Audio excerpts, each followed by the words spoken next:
What's up, everybody? Welcome to Common Sense, the podcast, where candid conversation leads to real insights and raw truths about the world we live in. If you're not familiar with us, in each episode, we really try to connect with extraordinary people who have taken unique paths, overcome adversity, and made an impact. Whether it's through their... That's new. I ain't never heard you get why you messing up my shit, Biz? I'm sorry, y'all. It was some new shit that caught me off ground. I'm just saying, but welcome to Common Sense Podcast, where we have fun, a good time, and a great conversation. That's the way we used to say it. Now Garrett has this whole new dissertation on how to do it. Well, thanks for fucking it all up. Round one, and you decide to just chop it up. They say the first 2 minutes are the most important so that we can grab their attention. He's been reading, y'all. He's been let reading. Them keep going. He's been reading. I'm sorry. I didn't mean to mess it up. You want to do it over, or did I mess it up? Yeah, you got to just restart all this shit. I'm not going to restart it. This is what being live is about. I thought it was amazing. So you didn't want to let me finish. You just wanted to jump right in. The moment moved me and I interrupted. You just skirted the record on me. I'm sorry. I see how you are. This is what we do, Kenny. This is how today's right? So I hope you're ready for this, Kenny. Oh, yeah. Well, I mean, honestly, I'm used to see it's really interesting. I'm used to seeing Garrett without his clothes on early in the morning. Man, Kenny, you can't say shit like that on here. At the gym. Man, I'm going to get I mean, you're all dressed up. I mean, you know. Yeah. With my nice little new Apex shirt that I finally remembered to get while I was at the last event. Anyways... Since we're going to get back to it for you guys, because I'm super excited about this one, but we just like to dig deep into people's stories and go through their journeys for you guys so that maybe you guys can get a sense of what the path was like, what the journey was like. And, not sugar-coated shit. This shit isn't edited. This is live. You guys get to hear my guests sit back, tell their story, and tell you about how they did what they did or how they're doing what they're doing and what pitfalls they had, what things turned into stepping stones that they thought were roadblocks. I mean, that is truly what it is all about, so that each and every one of you can gain something from it. And this man here, Kenny Bowers, is a man that I truly know is somebody that embodies all of that. Passion, perseverance, purpose. I mean, let's just dive into it, man. Thank you. I'm going to get a swelled head from all this flattery. So, well, welcome to the show, Kenny. Hey, dude, honestly, I am, all kidding aside, flattered and grateful that you invited me on. I really am. Well, thank you, man. This is my first podcast. I've never done a podcast before. I know you've done national TV and everything else, but he's never done a podcast, which is mind-blowing to me, but also good because Bob Duff, you owe me dinner now. Because Bob Duff said Kenny would not do this, and they're friends. So y'all that saw Bob on here, we're holding him accountable to that. He said this wouldn't happen. I made it happen for you guys because I know he's got a great story. Well, and this is one of my favorite places too. This place. Yeah. Not that you can catch him here very often. I mean, he's like the silent ninja that comes in here, gets it, and he's gone. Right. I move like a cat. Yeah. You're good at it. So you're funny. Kenny, you've opened up numerous successful restaurants with a strategy that I think sets you apart from most others in the industry. What is the core philosophy behind your approach, and how did you come up with it? Because I think it's a very unique approach to how you first started doing this. Thank you. Yeah, obviously I'm a chef by trade. I mean, that's my craft, and I'll be the first one to tell people, look, you can get good food at a lot of restaurants in Dallas, or anywhere in the world. But to me, regardless, and listen, you can get all kinds of goods and services and different things in different businesses, whether it's a dry cleaner or a t-shirt shop or whatever. But to me, how you're treated and how you feel is really what drives the bus, at least for us. And so I just felt like, basically, trying to bend over backwards to make people happy, almost to the point, with me, almost to the point of neurosis. Do you know what I mean? I'm a people pleaser by nature. I've had to go to freaking therapy to work on that. No, because it's too, and listen, I think a lot of people are, right? Yeah. And you're always trying to, you're always, worried about the other person, this and that. And it's like, so at the restaurants, I mean, we first opened up, Kenny's Woodfired Grill. We're coming up on 20 years, but when we first started, congratulations. Thank you. We had very little money. I mean, just really kind of bootstrapped it. Very little money. We were in a location that was, at the time, I don't know if you guys remember, but we were in the same shopping center, okay? But there was a giant furniture store. Was it like a mattress store or something? It was it was so long ago, I don't even remember, but it was Thomasville Furniture, I remember. And so people used to laugh and say that, yeah, you guys are in the crotch of the shopping center, because people couldn't see us coming down Beltline. And so, we didn't have a lot of money. We barely got the restaurant open. And I felt like, we served good food, our food was good, all right? And we didn't have the environment, again, we didn't have a ton of money, so the environment wasn't, it wasn't like you would look around and say, oh my God, this is the coolest place or whatever. All we had was how we treated people. And I felt like if we bent over backwards and made people happy, and took care of them, they would come back. And obviously, no matter what business you're in, you're going to make mistakes, right? I mean, you're going to screw things up. So I felt like no matter what we did, as long as we, made up for it times 10, it's like, you ever go to a restaurant and something's not right, and and they're like, whatever, I don't know, they overcook your steak, let's just say, Yeah. They overcook your steak, and then they bring you a new one, and that's it. Do you know what I mean? Or you go to some restaurants and, they overcook your steak and they bring you a new one, and they're like, oh, the manager wants to buy you dessert. Hey, and that's nice. But, it's just, I mean, they screwed up. And of course they did it. Something like that, we would, basically like, comp the dinner. Do you know what I mean? And give them a gift card to come back. I mean, just basically, I used to call it having a little insurance. Yeah. So I just think, and it's funny, I don't know about you, but like even now, no matter like the restaurants that I go to, the businesses that I go to, it's all about like how I get treated. I'll go to a restaurant that has food that's, okay. It may not be like, the best, but if they treat you well, to me, that's what it's all about. Absolutely. I mean, I think that's one of the amazing things, and I think it's more at the Woodfired Grill that I noted this. Yeah. I noticed this at as opposed to some of your other restaurants. Yeah. You can have a 7:00 reservation. That doesn't guarantee you're getting seated at 7:00 because, and I think this is a compliment. Don't take this wrong. No, go ahead. But you might not get seated at 7:00, and it's going to be packed. There might not even be a seat at the bar. But your staff is so attentive to the fact that, yeah, you're waiting, but you're also not going to go over and have your waiters and stuff rushing a table to try to clear them out and feel like they're just trying to push somebody else in. Right. And, I mean, you all even note that, like, in your open table, if you're going to sign in and say, like, hey, we give you a grace period, please give us a grace period as well. We want to serve everybody and make sure everybody has a great time. Yeah. So well, and we give, we have a really, really good team there, and we've got people that have been there for a long time, and we give the hostesses, hostesses, managers, everybody, we give them basically autonomy, where like a lot of restaurants or businesses you go to, people are like, oh, let me go check with my manager.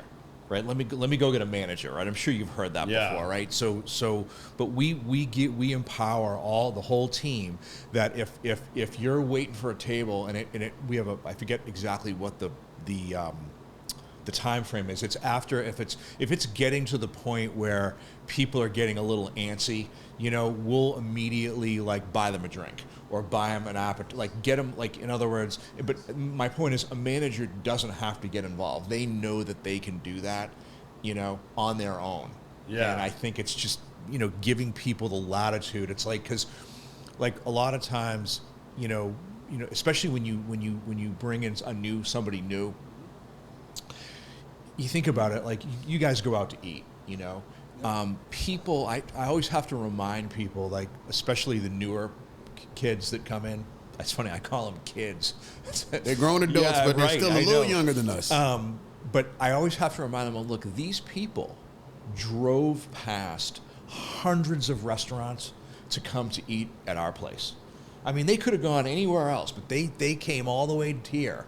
We need to, make sure that, they're really, really happy when they leave, That's awesome. You did. I thought you might touch on this a little bit with that first question, and you didn't. And maybe I have this wrong, so correct me if I'm wrong.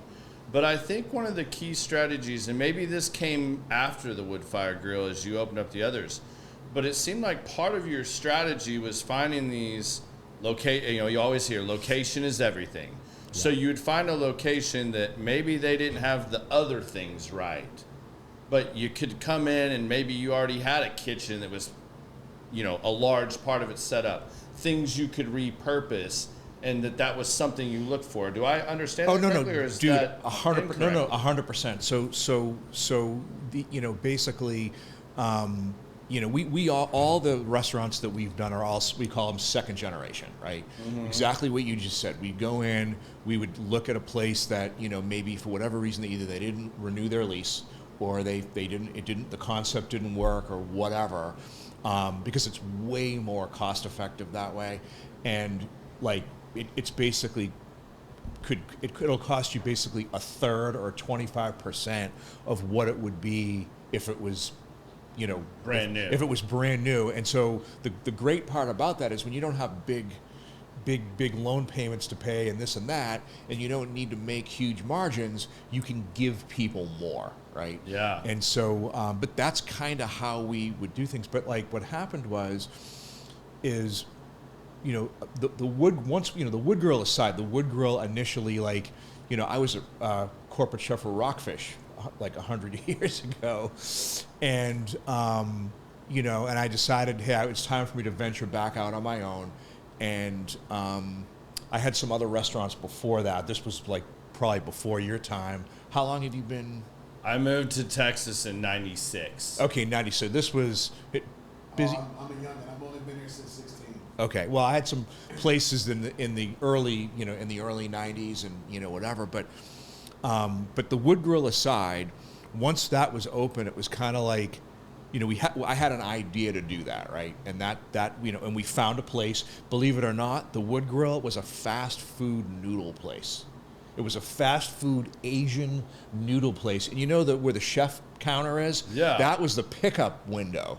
I know it's crazy to believe that, but yeah, but that's weird. But anyways, but then what would happen was, we would get, we wanted to expand. We would get a phone call, or we would look around at different restaurants that, again, like I said, maybe going out of business, this and that, or didn't renew their lease. And so in shopping strip centers, if there's like already a burger place, they won't let you do another one for the most part. There's restrictions. So that's how, like, for example, when we opened up our burger joint, up in Frisco, it was like, okay, well, we can't do this, we can't do that. You can do burgers, and we had the smokehouse.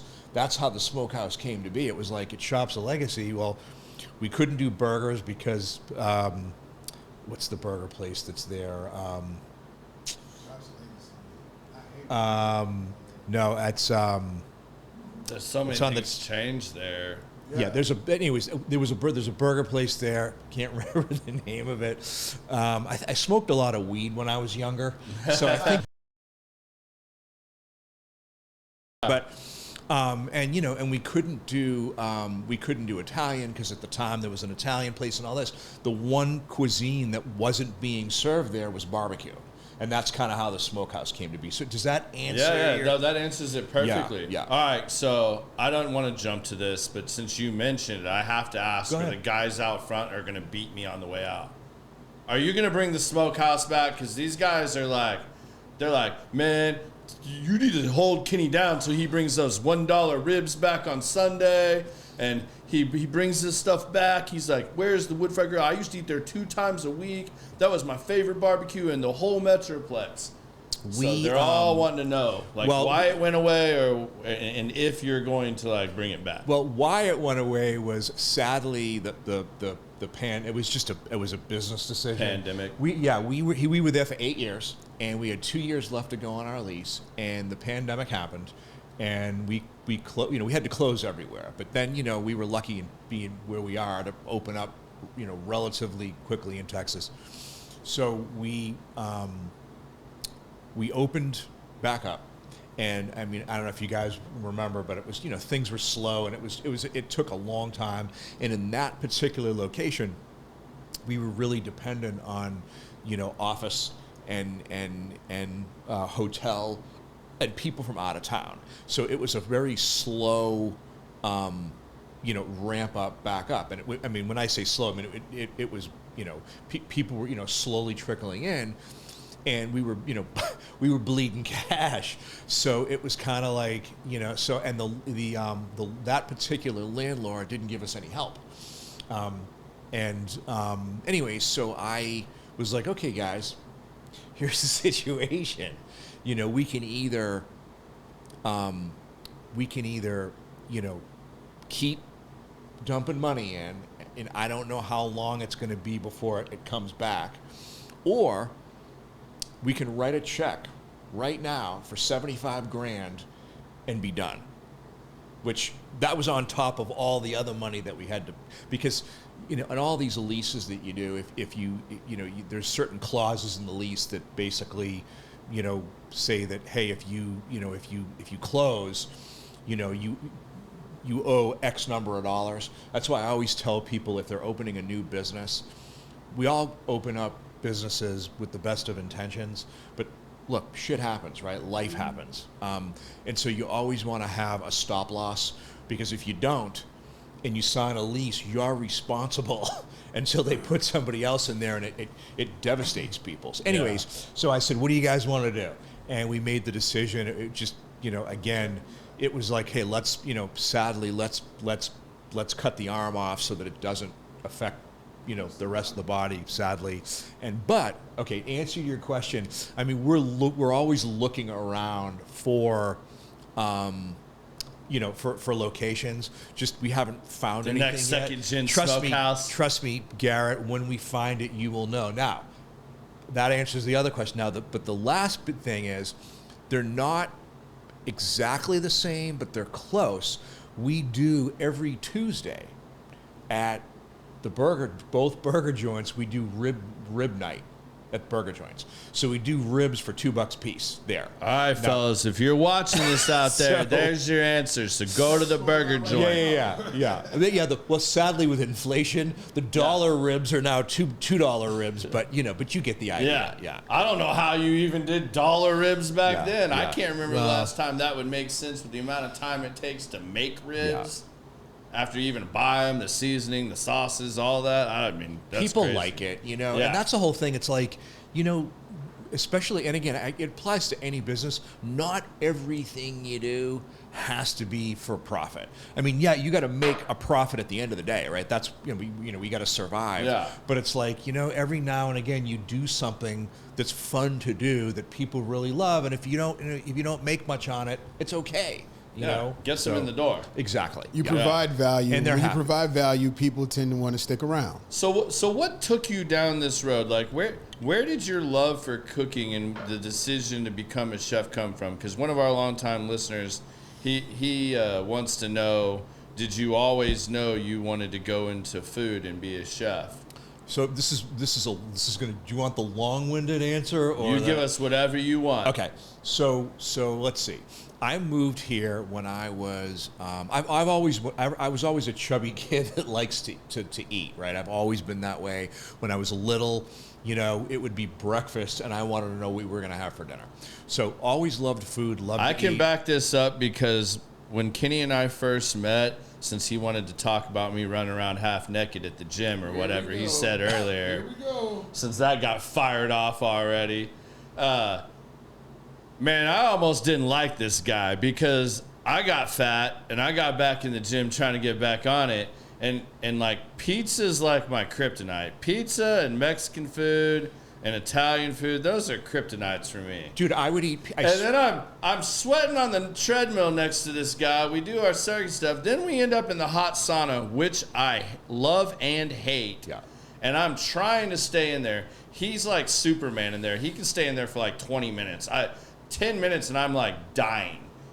Anyways, the whole time we're sitting in there, Kenny's telling me about, well, man, have you ever been to my pizza place? Like, you should go on Thursday nights. Like, I've perfected this Detroit pizza dish, and you really should go on Thursday. It's the only night you can get it. I'm going, I hate you. I haven't had pizza in 3 months, and I'm dying. I'm, like, salivating in here thinking about pizza. And he's like, and we updated the menu over at the Woodfired Grill, and we got this new dessert and this and that. And I'm like, Kenny, I fucking hate you right now. Will you shut up and stop talking about food and desserts? Like, I'm the fat kid over here trying to get in shape, and dude, that's why I go to the gym every day. And it's funny. I always, every once in a while, I'll joke with the trainers. I'm like, you guys should thank me because if it wasn't for me, you wouldn't have any clients.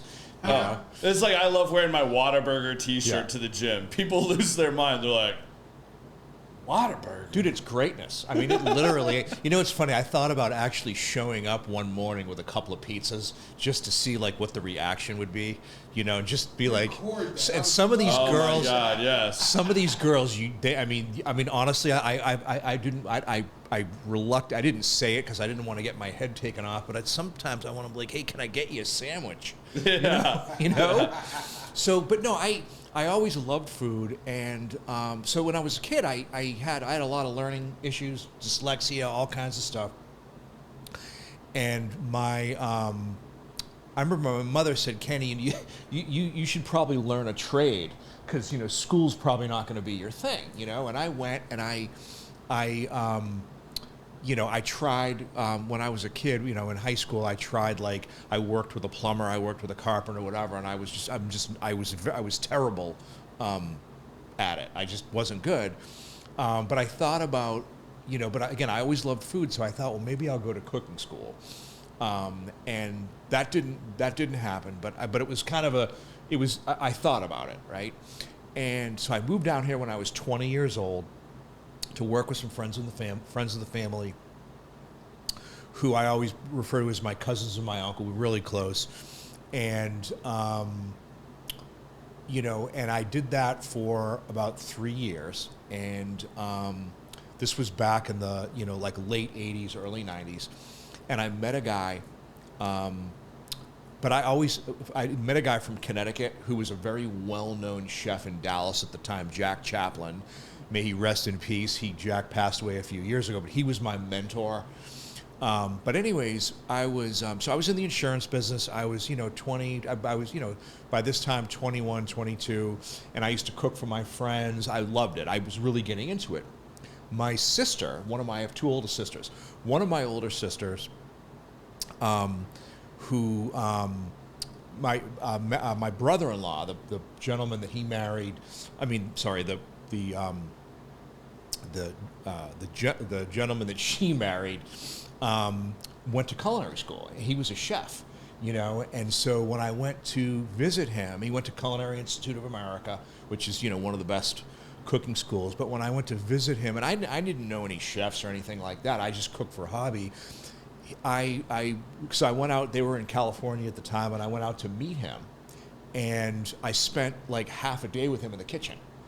Just kind of watching him, and I was like, man, this is really fucking cool. I'm like, I think I might want to do this. Anyways, came back, and Jack Chaplin, who I mentioned, we had become friends. He had a restaurant on Greenville Avenue that was a pretty well-known restaurant at the time that he ended up selling. And we started talking one day, and I was like, well, dude, what are you going to do? And he's like, man, he goes, I'm going to do a, I think I made a mention. I grew up outside of Boston, right? Again, he's from Connecticut. So he's like, I'm going to do a restaurant like back home. And I said, well, what do you mean? He goes, I'm going to do a New England style lobster and chowder house, just like back home. And I said, oh my God, I love that idea. And, so I was 23 by this time. And I said, well, dude, I'm like, could I would you be interested in taking a partner in? You know, and he was about 12 years older than me, had 2 little girls. And I said, look, man, I don't know how, I've never worked at a restaurant before. I said, but I love to cook. And I mean, he knew that because we would talk about it. And I said, and so he said, you know what, Kenny, let me talk to my wife. Let me see. He said, a partner might be good to have. And anyways, to make a short story long, we made a deal and we opened up Daddy Jack's Lobster and Chowder House together. This was we opened in 93 on Greenville Avenue, and it was there for 24 years.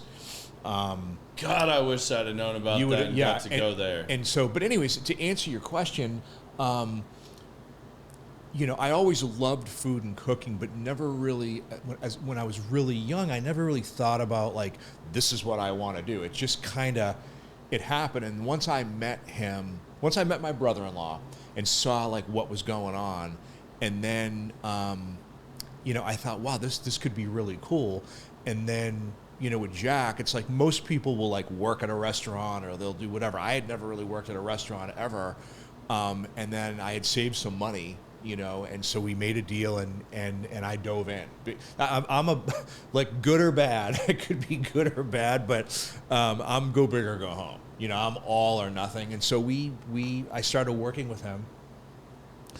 And I literally fell in love with the business, and the lifestyle and all of that. So that's awesome. Because I moved here from Connecticut. So and I was pissed off when I got here because everybody's like, oh, you want seafood? Like, let's go to Joe's Crab Shack or Red Lobster. And I'm like, bullshit. That's not real seafood. Like, y'all are missing out. You don't know. This is garbage. We're a big fan of Lefties over in Addison. Yeah, That's Lefties was mine originally. Really? Yeah. So what happened was Jack and I, we had a great partner. I mean, just a great guy. And we worked together for 3 years. And by this time, I'm like 26, 27. And I'm like, hey, dude, let's expand. Let's come on. And I lived in North Dallas at the time. And he's like, look, Kenny, I'm happy with what we have. Kids are, everything is good. And, and I don't want to take, really any more risk at this time. And I said, okay. I said, well, so anyways, excuse me. So I said, look, I want to expand. And so he ended up buying me out. And again, it was very amicable and all of that. And then there were 2 gentlemen that I worked with, great guys, Chris and Gus Papa George. You probably know them from Lefty. They still own Lefty's. Yeah.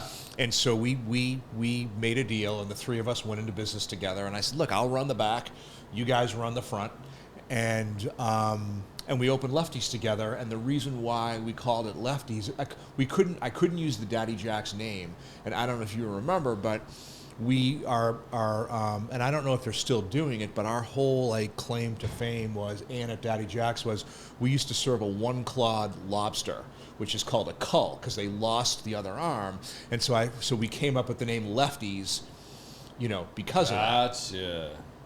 Anyways, and so, but yeah, Lefty's a great restaurant, and but yeah, that was, so you found that, so that's pretty close. So that was, yeah. Yeah, but I mean, like, to hear that you guys had this Boston Lobster Chowder House, man, like, I'd have loved to have found something like that. Like, I'm not a big chowder person, but lobster, crab, I'm all in. That's why my wife always wants to go there. She wants those crab legs. No, is she from? No, she's born and raised here. Okay, all right. But yeah, and her family doesn't eat a lot of seafood and stuff, so it's something that I've like slowly got her into. But that's great. She loves the crab legs. Oh yeah, you can't go wrong with that. And you can't go wrong with them there. Yeah, I remember we were I wish I had more of a visual on this, but so Daddy Jack's, we used to do, again, now this is back in the early 90s, okay? And we had a small restaurant. We had 60 seats. We served beer and wine. We didn't have a bar. On Monday nights, we used to do all you could eat lobster. You're gonna kill me for saying this. We used to do all you could eat lobster and crab legs and clams and mussels for $19.95. No bullshit.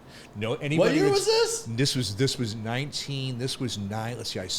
This was like 94.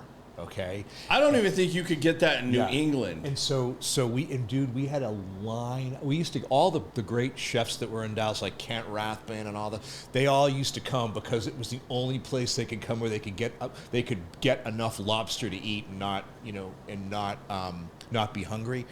But I remember one time we were in the kitchen and Jack, again, imagine the kitchen was probably like smaller than this room that we're in, okay? And I remember... That's a tight kitchen. And I was working the lobster pot, right? And I was literally like, putting, like, basically, putting these lobsters in as quickly as I could. And so what I would do is, when you get a live lobster, they've got the bands on them, to keep the claws. And I would be pulling them off, staging them ready to go into the pot. And I remember at one point, I wasn't paying attention, and one of them grabbed a hold of my finger with the crusher claw. No bullshit. And I remember it wasn't funny at the time, but we had a restaurant full of people, literally, and I was like, fuck! It was like screaming. And Jack took the knife and was, basically stabbed the lobster to kill him. And anyways, he's just talking about that brings back a lot of memories. So that's awesome, man. Well, opening a restaurant's no easy feat. I mean, especially in this, like, a competitive market like Dallas. Yeah. What were maybe some of the biggest challenges you faced early on when you guys were first starting out and opening a restaurant? Let me tell you, it's always been extremely difficult. It's gotten way more difficult now, but it's. Luckily, so when I was in the insurance business, my uncle, who was like a friend of the family, but he was like my surrogate dad, he taught me, it's kind of like, it's interesting, Garrett, it's almost like the whole Karate Kid wax on, wax off thing. You don't really understand what you're learning while you're learning it, and then one day you realize what you learned. You know what I'm saying? Yeah. So he taught me how to run a small business, right? So I was very fortunate that, I learned how to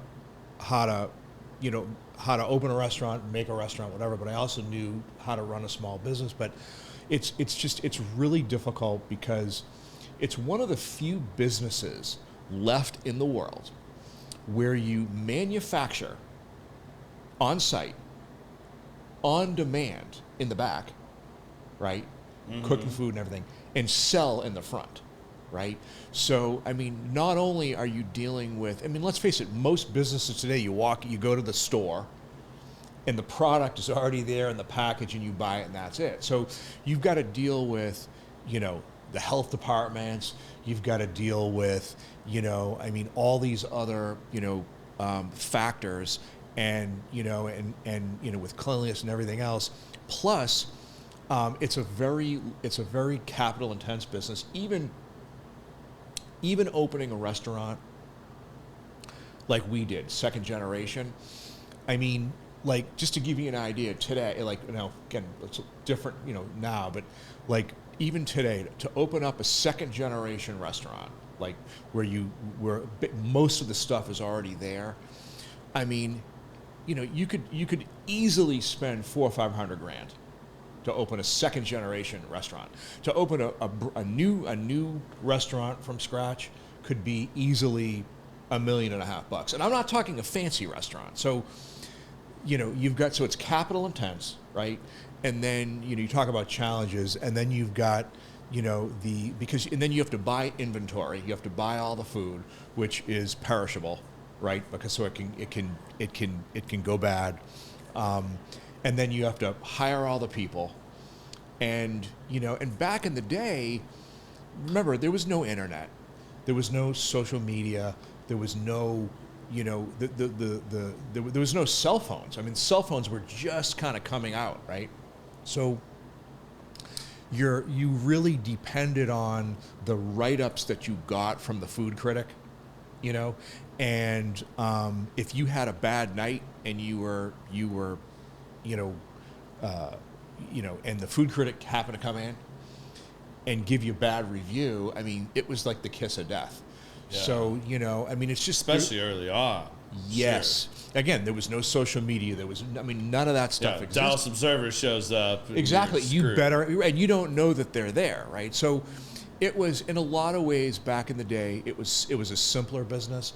But again, you've got, you know, it's capital intense, and you know, in a restaurant, you ever walk into a restaurant and it's really slow, like there's only a few people there, and it feels like, you know, like kind of awkward. It's like there's no energy. You listen, we all want to go where there's people, so it's a really difficult. I mean, it's, you know, I always tell people today, I'm like, you know, it's a labor of love. If you really, really love it, do it. But there's people think that it's this glamorous, glorious, like you get to walk around with a chef coat or a jacket or whatever you're going to do. It's a really, really difficult business to be in, but it's also very gratifying too. So I'm sure it can be, but I think you have to have that well-rounded perspective that you have, which is amazing that you had that so early on, considering you didn't start out like bussing tables or doing anything like that. Like, I mean, I know one of my first jobs, it was like a legit job. I worked at a 5-star restaurant. Oh, wow. A blacksmith's tavern in Connecticut. And that was a whole nother experience. But like, I couldn't even advance past bussing tables unless I had a college degree. Like, that's how serious this place was. Like, you had to have a college degree to wait tables. And the waiters all made 6 figures. No kidding. At this particular place. I mean, it was like famous. I mean, like, we served Dave Matthews, Oprah Winfrey, like all these people would come in there. I mean, it was really an amazing place, but that gives you a whole different perspective of what that world's like. And I think it's amazing that you were able to find your space in all of this without going to culinary school, without having really worked in the restaurant industry, and you just stayed with this like innate passion that you had. I was very, very fortunate that I was able to meet some really, really wonderful people that mentored me, you know? I mean, I think that's what, you know, it's funny, I talk to a lot of the, you know, you see the younger kids at the gym and stuff like that, we were friendly with them, but, you know, I was very, very fortunate that, so my dad died when I was very young, and so my whole life I always sought out, you know, like I always had, like, a lot of my friends were older. They were almost like big brothers, right? Same. Because, so you can appreciate that.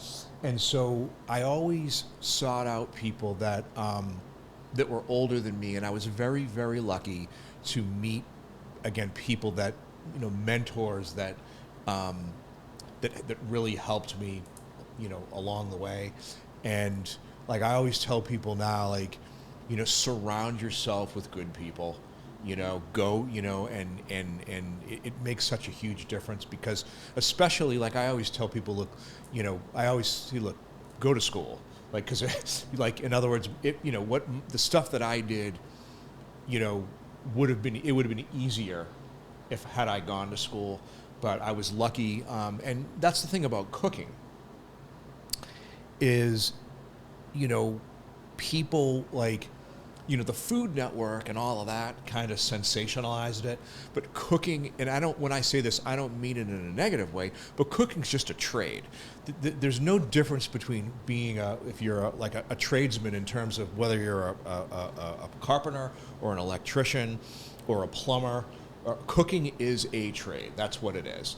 And it's just, again, it's been glorified and sensationalized. And again, and yes, there's a bit of an art to it as well. And I'm not saying that in a negative way, but it's a trade. And so I was able, again, the school thing wasn't my deal. So I was able to, you know, learn that trade and meet a lot of really good people that you know, helped me along the way. So. Did you see Josh's question, or did you already talk about that? I have a tendency. No, because this is perfect. I see it. This is a perfect segue. I'll fit it in for him here in a minute. Yeah, because I wander a little bit busy. No, but what you just said actually matches what he just asked. So Josh had another great question for you, and he wants to know: are all chefs really that big of assholes like they are portrayed in movies or Gordon Ramsay? Let's see. That's rough. You see me squirming here a little bit? No, I would say no. I mean, here's the deal. So, okay. Back in the day, you know what I mean? When you talk about the super high-end restaurants and there were egos involved and all that. Michelin stars. Yeah, there's definitely a lot of pressure and a lot of, I like the show The Bear. Mm-hmm. You know, there was a lot of. Just started watching. Okay, it's great. It's. I mean, a little of it is exaggerated, but honestly, dude, it's pretty cool. Like, it's definitely there. So, I mean, it's. Yeah, we can talk about that more, but no, I would say no. I mean, honestly, like, some people are like that, but not everybody. You know what I mean? And because nowadays, especially the way the world is, if you treat people that way, they'll just fucking leave. Yeah, I mean, right now, especially now. So it's definitely changed a lot over the years. So, Mark, Sharon, you're an idiot, but that's fucking funny. Sharon is on here? Yeah. So this is one of our big barbecue legends. Great. Okay. And he just said I'd eat more seafood if cows learned how to swim. Sharon is on here. All righty then. Oh, that's greatness. Oh, well, man, you seem to be able with, I mean, throughout That's really fucking funny. I'm sorry. Yeah. Sometimes these guys totally get me. What's funny is that the ones that try usually don't, and then someone will say something like that, and it just absolutely gets me. Yeah. But you've really been able to, I think, and at least my perception of being around your restaurants pretty much the entire time I've lived here. Which, thank you, by the way. I mean, I'm really, thank you for that. Yeah, absolutely, man. I mean, hey, great food and great service, man. I mean, I can't knock it. I mean, I've had even before I knew that was your place, I mean, like, we've had birthday dinners and anniversary dinners and all kinds of stuff between Kenny's Italian and your Woodfired Grill. I mean, like, that was like a regular thing for us. Great. I wasn't as in tune or hadn't been to, like, the burger place or the pizza place until I met you. But they're absolutely amazing. But you've always kind of been able to stay at the forefront and ahead of the trends and, like, where things are going. So, I mean, how do you decide what concepts you want to explore between these different avenues and keep the creativity in the kitchen? Because I know you do a lot of different things, but you seem to really have a, like, masterful blend of that. Thank you. That's very kind to say. I would say, again, I'm into food. So, I mean, I love cooking. I enjoy cooking and restaurants and things of that nature. But, I'm a firm believer in, doing what you do, but trying to do it really, really well. And the cuisines that we do are ones that I feel really comfortable with. It's like if you said to me, and it's what I grew up with, and it's what felt right. Like back in New England. I mean, again, neighborhood Italian restaurants were what we grew up with, right? Yeah, dime a dozen. Yeah, and so the essentially. The Italian, the pizza, it's like almost like Italian American food, almost like, Tex-Mex is to Mexican. But those were all cuisines that I grew up with, that I felt comfortable with. And so I felt like, and really, sort of like listening to people. Like, I know, like, we all have things that we like, right? But I think, like, doing what you like, but also bridging the gap between what you like and what other people like. And if you can kind of, a lot of times what happens is, you talked about chefs being, your question was chefs being assholes or whatever.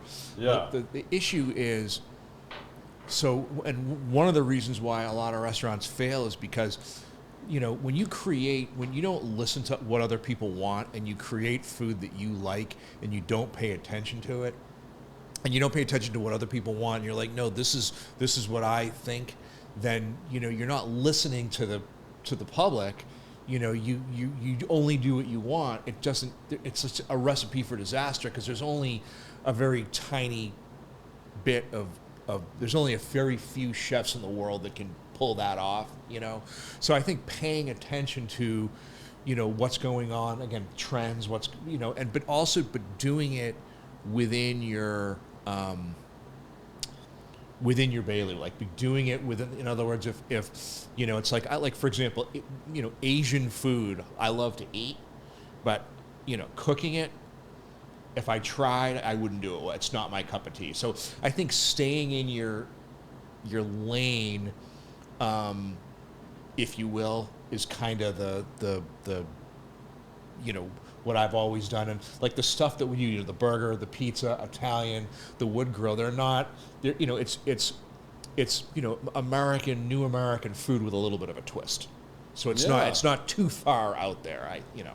Well, you nail it on the head for New England style, because, you know, my family, when we moved up there, you know, we moved there from Kansas, and, you know, originally Kansas. We got Oklahoma, then Kansas, then New England, and then Texas. And Texas is by far my favorite place overall, and I feel like I'll always have a home here. And if I could just not shovel snow, I would love to have a place in New England as well. Like, I mean, my dad and I both loved New England. My younger brother and my mom hated it. I mean, like, they just, like, that was not their cup of tea, so to speak. And I loved it, man. Like, there's still a small part of me that, like, misses a lot of the things that were New England. Well, it's funny because I have family up there, and I love to go visit. And you know, when I was younger, I used to go up there for the well, I have half my family is in New England, and the other half is don't fucking shoot me, is in Philadelphia. Okay, so that's like my kind of like my other like home away from home. Matter of fact, my brother-in-law that's a chef is in. You're safe here. One of the former members is a big part of the Eagles, Chuck, and, you know, congrats to Chuck and his Eagles. Yeah. Yeah, I said. Hey, you know what? If you can't beat them, join them. Yeah. So I said to my family, I said, look, I'm like, the Cowboys are out of it. I will root for the Eagles, and I hope they win the Super Bowl. But then when that's over with, I'm going to go back to hating them, because that's just, you know, that's just what we do. That's what we have to do. But I will tell you, the amount of hate that the Dallas fans have for the Eagles is way less intense than the Philly fans have for Dallas. Like, if you go up there... Yeah, wear some Dallas Cowboys shit in downtown Philly. I dare you. Yeah. Like, you are literally risking your life. Yes, you are. Yeah. Like, I mean, like, that's no joke. Like, that's as hardcore, if not more hardcore, than, like, the old school 90s rivalry and beyond of, like, Chiefs Raiders type stuff. I mean, like, that's intense, man. But yeah, I didn't know that. That's awesome. Yeah. But yeah. So I used to go up there over the holidays. I would go up, over Christmas time and Thanksgiving, right? And I remember one year I was in Boston, and I was staying with my stepmom, who lives in the city, and we got a snowstorm. And so I was flying out the next day, and I live in Dallas. So I knew it was cold. I mean, you know what I mean. So I dressed. I had my sweaters and stuff like that. But I had my sneakers on and everything. And my stepmom was like, "Hey, Kenny, you need to go out and shovel the driveway." And I'm like, fuck. I'm not shoveling the fucking driveway. I didn't say it like that to her, of course, but I'm thinking in your mind. On my mind, and I was like, what do you mean? She's like, if you want it, she's like, because my flight left in like a couple hours. She's like, if you want me to take you to the airport, you're going to need to shovel the driveway so we can get the car out. I'm like, fuck me. So I'm out there fucking shoveling away. My sneakers are soaked, whatever. And I remember doing that as a kid. When you were a kid, it was fun. You didn't care because you were out of school. Bullshit. But you were out of school typically, and so that part was, So, anyways. The level of, you understand that. People here don't understand that. Like, to get out of school in New England, you better hope that Northeasterner dumps like a foot of snow. I mean, 6 inches and shit, that's going to get you a delay. That ain't getting you shit for getting out of school. Back when I was a kid, that was nothing. You know, you remember, I'm older. Well, I moved from Kansas. We didn't even own a snow shovel. Oh, really? And the first year we moved to Glastonbury in 92-ish, like end of 92, early 93. And I remember it. Like, we moved there right before school started. I remember getting through, like, you know, the end of summer, fall. And when winter hit, how old were you back then? 13. Okay. All right. So you're okay. So I mean, like, I remember when that first nor'easter hit, we did not own a snow shovel. We got like over 2 feet of snow. That year, at the time in '93, that was the record for the most snow they had gotten in a year in like a really long ass time. Yeah. And I remember in our driveway, kind of like you pulled into the driveway and it went straight down and then you went into the garage, right? And I remember my dad coming wake me up and being like, hey, get out there. You're delayed. I need to get to work. Go shovel the driveway. I'm like, with what? Like, we didn't even own a snow shovel. Like, literally. Like, I literally had a dirt shovel and was looking out there and I'm looking at it. I'm like, I walk back in the house. I'm like, Dad, how much money are you paying me to shovel this driveway? That was a mistake. No. He's like, hey, you and your brother get that done so I can get to work. I'll give you $20. He's like, $10 a piece. I'm like, all right. He's like, so get your brother up, get him to go help you, and get it done. Well, I look across the street, and there's this kid that's in high school, and he's the, like, long-haired Metallica dude with his Firebird, and he's out there with this thing I've never seen shooting snow 20 damn feet in the air. He had a snowblower. Yeah, He's got a damn snowblowing machine. And I'm like, what the hell is that? So I walk across the street, and I'm like, hey, man, tell me about this. He's like, oh, you guys don't have one yet. You just moved here, right? I'm like, yeah. He's like, snowblowing machine. I was like, how much for you to do my driveway? He's like, I don't know, $10. I'm like, bet, deal. Like, cool, can you do it when you finish it? He's like, yeah, I'm almost done. I just got to do the sidewalk for the mailman. I'm like, cool, you can do that too? He's like, oh, yeah, man. He's like, I'll do your sidewalk. I'll do the driveway. Give me 20 minutes. I'm like, you can do all that in 20 minutes? He's like, yep. I walked back inside, went back to sleep. My dad came down, got out of the shower and shit. He was mad as hell. Hey, what are you doing? You're supposed to be shoveling the driveway. I'm like, hey, the driveway's done, but I need my money. He's like, need your money? I'm like, yeah, I need my money. And he's like, all right, well, here you go. He handed me $20, and he's like, all right. My dad walked out and looked, and he goes, how much did the guy across the street charge you to do the driveway? I was like, that's between you and him. But it was $10 for me, but you can go do it. My dad's like, you can be in sales one day. I know it. So he hired that guy until my dad ended up that spring buying one at a garage sale, and then we finally had a snow blower. But I have zero desire to ever shovel snow again in my life like that. And wash your car of the salt and all the shit every time. Like, oh, that shit's miserable. My wife knew we were seriously moving from Nebraska when the first thing. Oh, is that where you come? Yeah, from Omaha. I'm from the same place the Fricks are from. Oh, literally. No kidding. We know each other from Omaha. Yeah. So when she seen I sold the snowblower in November, she knew I was not playing that. We were moving. She didn't believe me. I sold my bar. I sold my pool table, my coveted pool table. Got rid of my fish tanks that I've been having for years. She still didn't believe me. But when she seen that snowblower get loaded up on the back of somebody's truck, she said, oh, shit, we're moving. I said, yes, ma'am. The snowblower leaves, you know, then it's real. It's funny because even now, like people, you know, we've had some cold days here, this and that, whatever. Yeah. Typical winter in Dallas. Like I don't mind the cold. I don't mind. It's a nice little change. You know, I mean, I don't want it to be cold every single day, but I don't mind the cold. But it's the fucking precipitation and the ice and the snow that I just don't want to. Yeah. Ugh.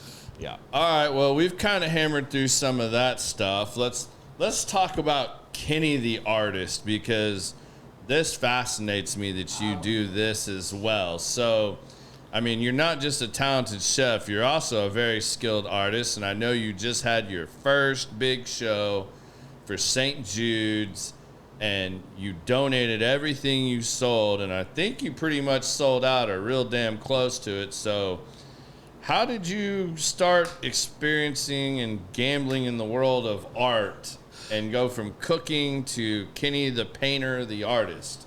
Well, first of all, thank you for the kind words again. So I've been cooking for 35 years, and in the restaurant business, and and still enjoy it. But after a while, you get to a point where it's like, okay, I need something else to express my creativity. All right, and the one thing about the restaurant business is again, when you're being creative, you also have to be mindful of what people want, right? You have to think about like what you like, and then say, okay, and so you have to kind of bridge that gap, right? And and after doing that for a long time, it's like, okay, I want to do something where I can be completely free, right? And do whatever it is that I want to do. So I was thinking about something, what other like thing could I do? What hobby could I do that would, that I could express myself creatively? And one of my mentors said to me, he's like, Kenny, well, have you thought about painting? And I was like, well, what do you mean? I mean, like the house? And he goes, no. He goes, with, like artistically with like canvas and a brush, whatever. And I said, no, not really. I said, but when I was a kid, I always loved like arts and crafts and things like that. But I never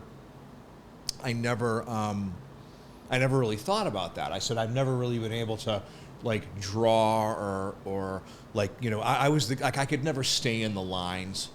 You know what I mean? Like I was that kid, And so, anyway, so I went out, and this was before the pandemic. This was like, 2000, I think 2019-ish, something like that, 2018, 19.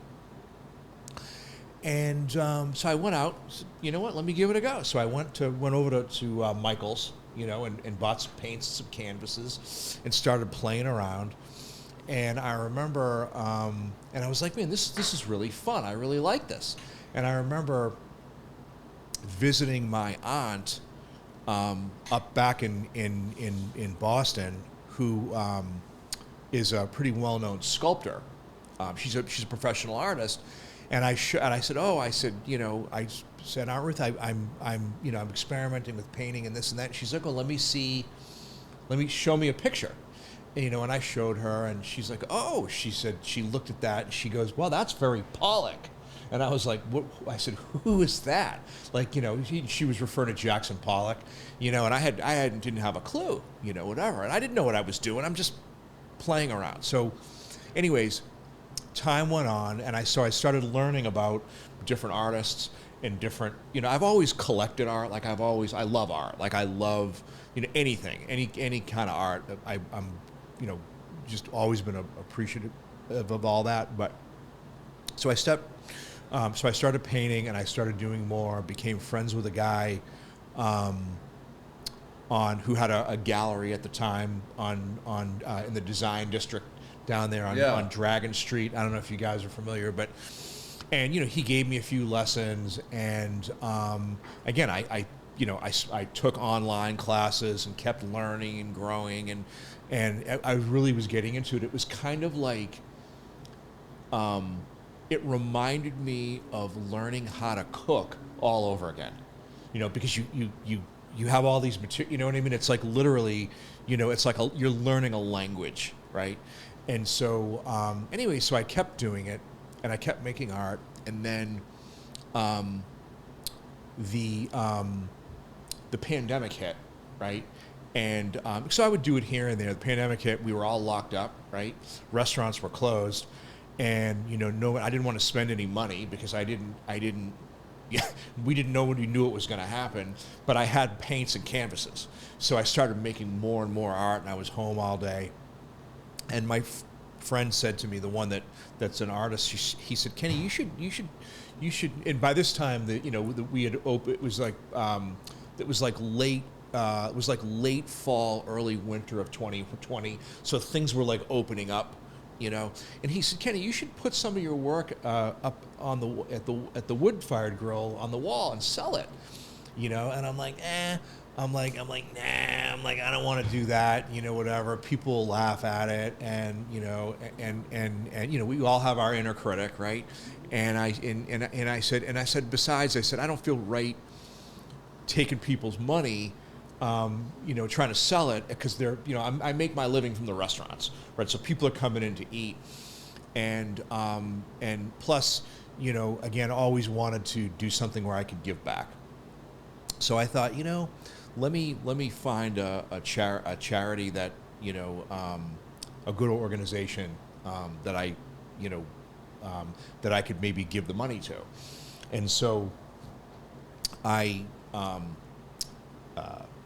partnered with St. Jude Children's Hospital, and how that sort of came about was, look, no matter what illness you have, at what age, that it's terrible, all of it. And so I don't, again, whatever illness you have at whatever age is horrible. But to me, there's just something about kids with cancer and debilitating disease. It's just not fair. It's like they haven't even had a chance to live yet.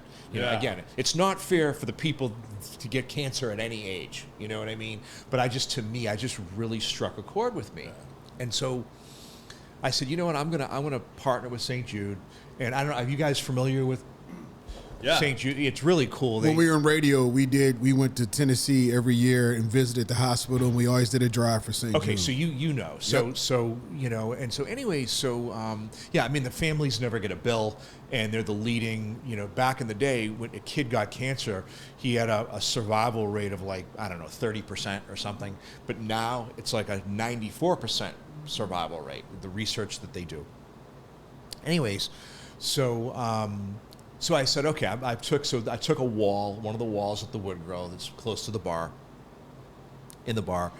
and I put 3 paintings up there. Literally was fucking terrified, because the thing about artwork, especially when you make something, and look, you're a filmmaker, it's not like, I mean, food it's kind of personal, but this is really, really personal stuff. You know what I mean? So I put it up there. So you started walking around your restaurant naked, is what I'm hearing. Basically, that's exactly right. I got you. Naked, singing in the shower, yeah. right? I mean, literally.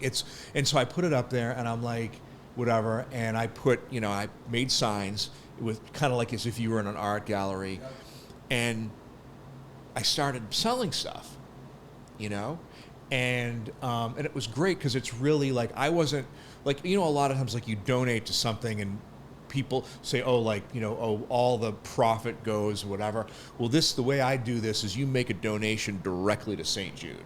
So I don't, 100% of the money goes to them. But I started selling stuff, and I was like, shit, and then I started selling more and more. And it got to the point where I was like, I couldn't, like, I was running out of art, and so I, as I've, progressed and things have, kind of got, obviously the world's gotten back to normal, I've taken kind of a big step back from the restaurant business. I've got some great business partners and a great team. So I have a lot more, time on my hands, and I feel like the art is basically kind of my like next chapter of life, and it's really a win-win, because the thing about art is, and again, you guys may already know this, or people listening, but it is so liberating and so freeing, because I can do whatever I want. Do you know what I mean? Like, I don't have to ask anybody. I can do anything I want to do, and I'm not worried about, like, I don't have to make money from it. So it's like, I don't care if it sells, great. If it doesn't sell, that's okay too. Yeah, if you scrap the whole thing, exactly. It doesn't matter. And one of the things that I've learned is what makes really strong art is that art that's different, right? And so if you make art that is authentically you, meaning, in other words, you're not trying to chase the market, you're not trying to copy somebody else, you're making art that is you. You're an individual, you're different than everybody else, someone's going to resonate with that. So it kind of fits with that. So I really... Just like Bob Duff, apparently, and his son really resonated with this penis painting that you made him donate. Oh, my God. Jude. Yeah, you know what? Okay, so I made this painting. I wish I had a... Matter of fact, it may be on my website. What's your website? It's KennyBowersArt.com. Okay? And y'all go check that out. He's got some dope stuff. KennyBowersArt.com. And the name of the... Now, I remember, you have to understand, when I made this... that was not at all what I was intending to do, right? That's the thing about art.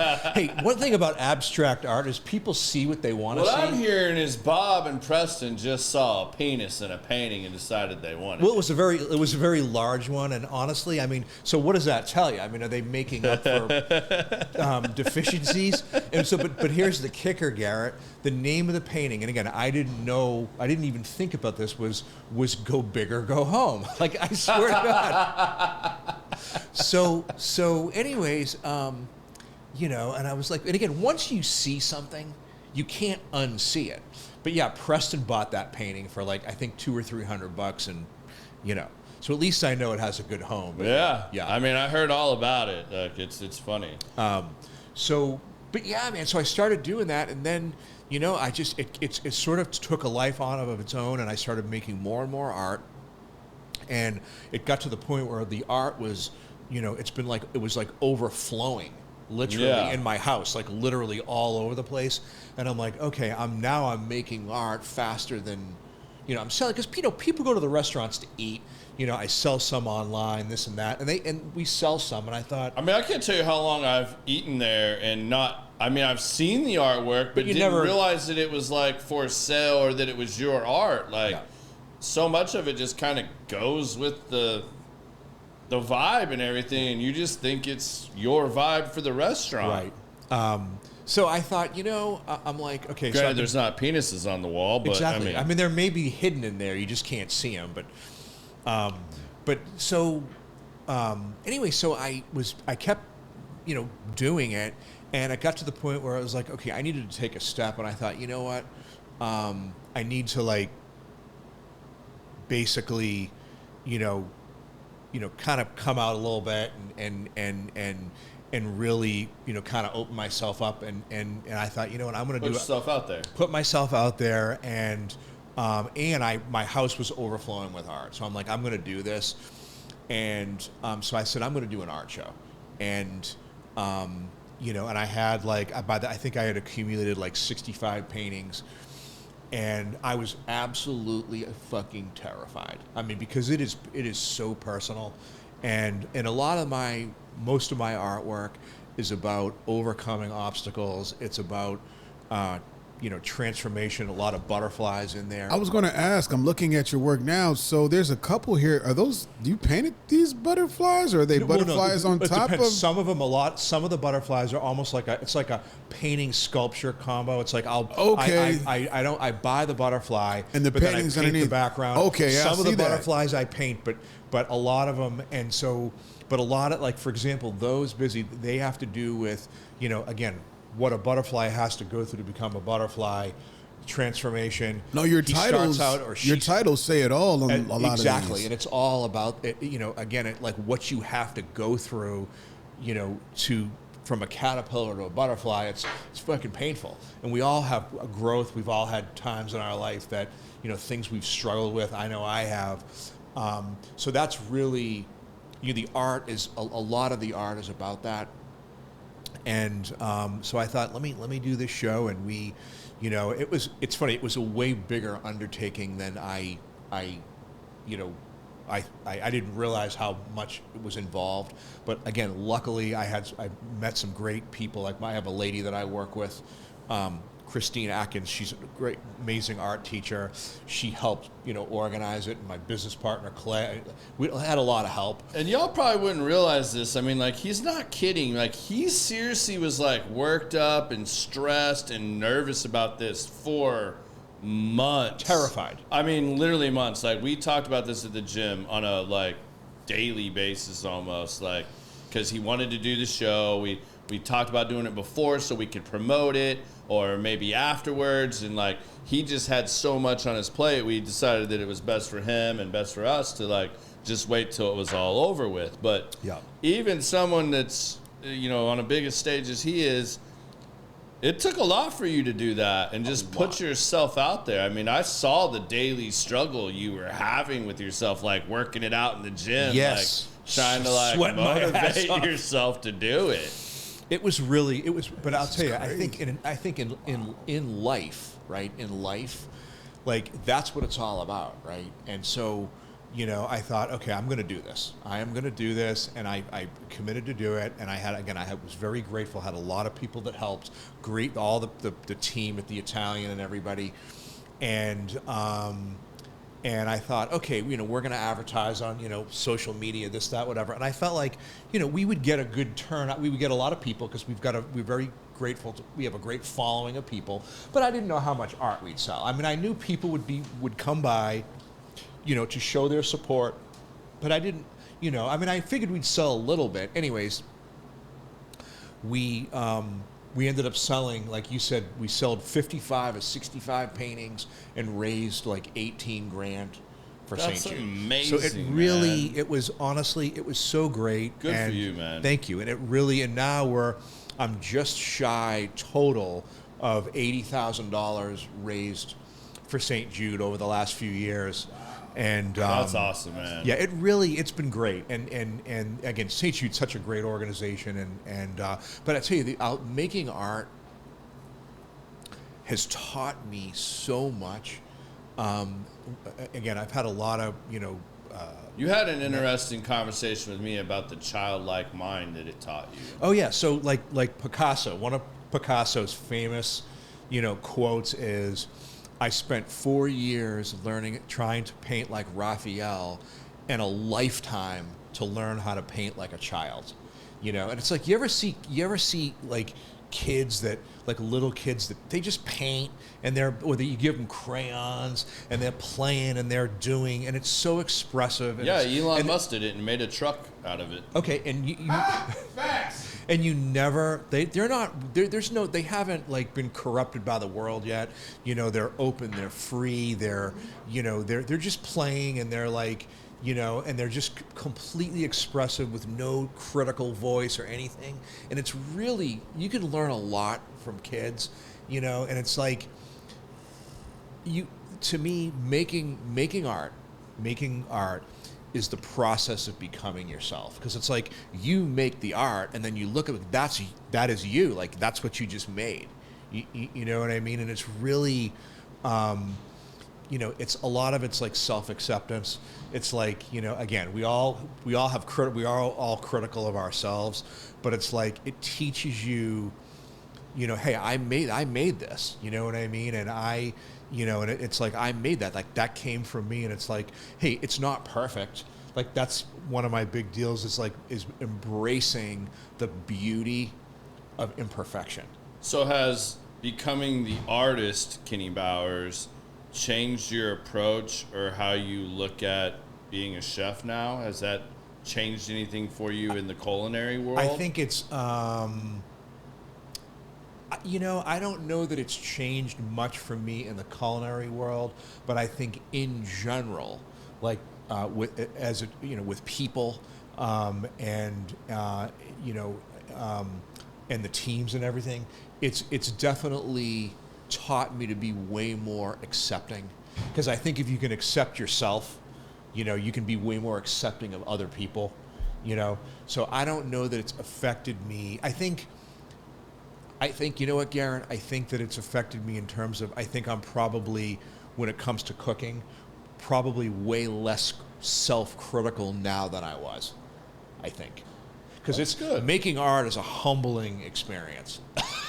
Yeah, especially when you start putting it out there and you're trying, even when you're doing it for charity. I mean, like you said, you're still putting yourself out there, and like, you want it to be successful and for people to enjoy it and appreciate it and to help the kids. So, I mean, God, it's just like anything else. It's like walking on a stage for the first time or speaking in public. Like, you're putting it all out you there. You really are, and it definitely taught me a lot. And but yeah, I love doing it. I mean, literally, like, again, I feel very grateful because, you know, people, you know, I'm not retired yet, you know what I mean? But I'm, you know, I mean, a few years, I probably, hopefully will be, knock on wood, but having something that you're passionate about, whatever it is, you know, is a blessing, you know. So you've made some really bold decisions in your career. I mean, whether it was deciding to leave the insurance world and go into a partnership and learn the restaurant world, to veering away from that and starting your own thing in another partnership, and then breaking off and starting your own thing after that, and then, hey, to turn this hobby into something else. When you look back, was there like a really hard moment in your journey along the way that like you didn't know how you were going to get through it, that maybe turned into a stepping stone or something, or that like, and how did you push through that, or how did that turn into like that golden nugget for you? God, I mean, honestly, Garrett, several. I mean, is there like a big one that maybe just stands out? Like, I would say that you think would be valuable to somebody else that maybe wanted to go into the restaurant path, sure, or the chef path? Again, there were a lot of things along the way. I'm going to try to answer the best I could. But when we opened my main, I have two business partners right now, Bob Stiegel and Clay McAfee. Clay joined us later on, but Bob was my business partner at the Wood Grill from the beginning. If you read the menu, he's the smart one. So that's really wonderful person, great guy, and nuclear smart. But I remember we opened the Wood Grill, and I've always tried to win, lose, or draw, leave it all out on the field, if you will, and again, go big or go home. And if I'm gonna fail, I'm going down in a blaze of glory. That's just, you know what I mean? And I said to Bob, I'm like, let's just let's do this thing and do it no matter what happens. At the end of the day, we'll know that we gave it all we had. And I think that, you know, there were, and we really believed in what we were doing. And let me tell you, the first year at the Wood Grill was brutal. I mean, that's why I have no hair.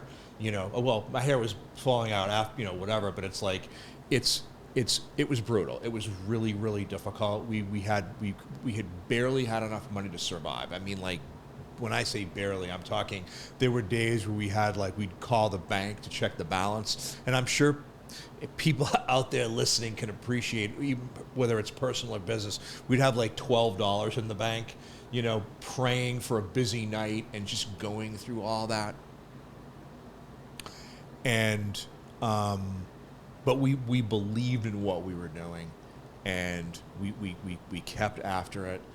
And, you know, little by little, you know, little by little, we you know, we kept building the business. And, you know, I just think that if you really believe in what you're doing, there was somebody said this to me, you can't fail if you don't give up, you know. And it would have been really easy to throw in the towel, just because we were at the point where it's like, okay, I mean, how much, if it doesn't work, like how much in debt do you want to be, you know, and all this. But we stuck with it, and it ended up working. But you know, I think I'm trying to answer your question the best I can. I think this is the advice that I give a lot of younger kids. As a matter of fact, you know, the two young girls that work at the front desk, you know, Aaron and Shelby. I don't know if you ever chat with them. I love talking to them. They're in college, and I always give them advice, just because, you know, I've always made so many mistakes. But if you if you find something that you really love to do, right, and you're passionate about it, you're going to want to do it a lot, right? If you love it, if you're really into it. Like we were talking about your all the thing, and you're like, man, this is what I do. I love, if you love it and you do it all the time,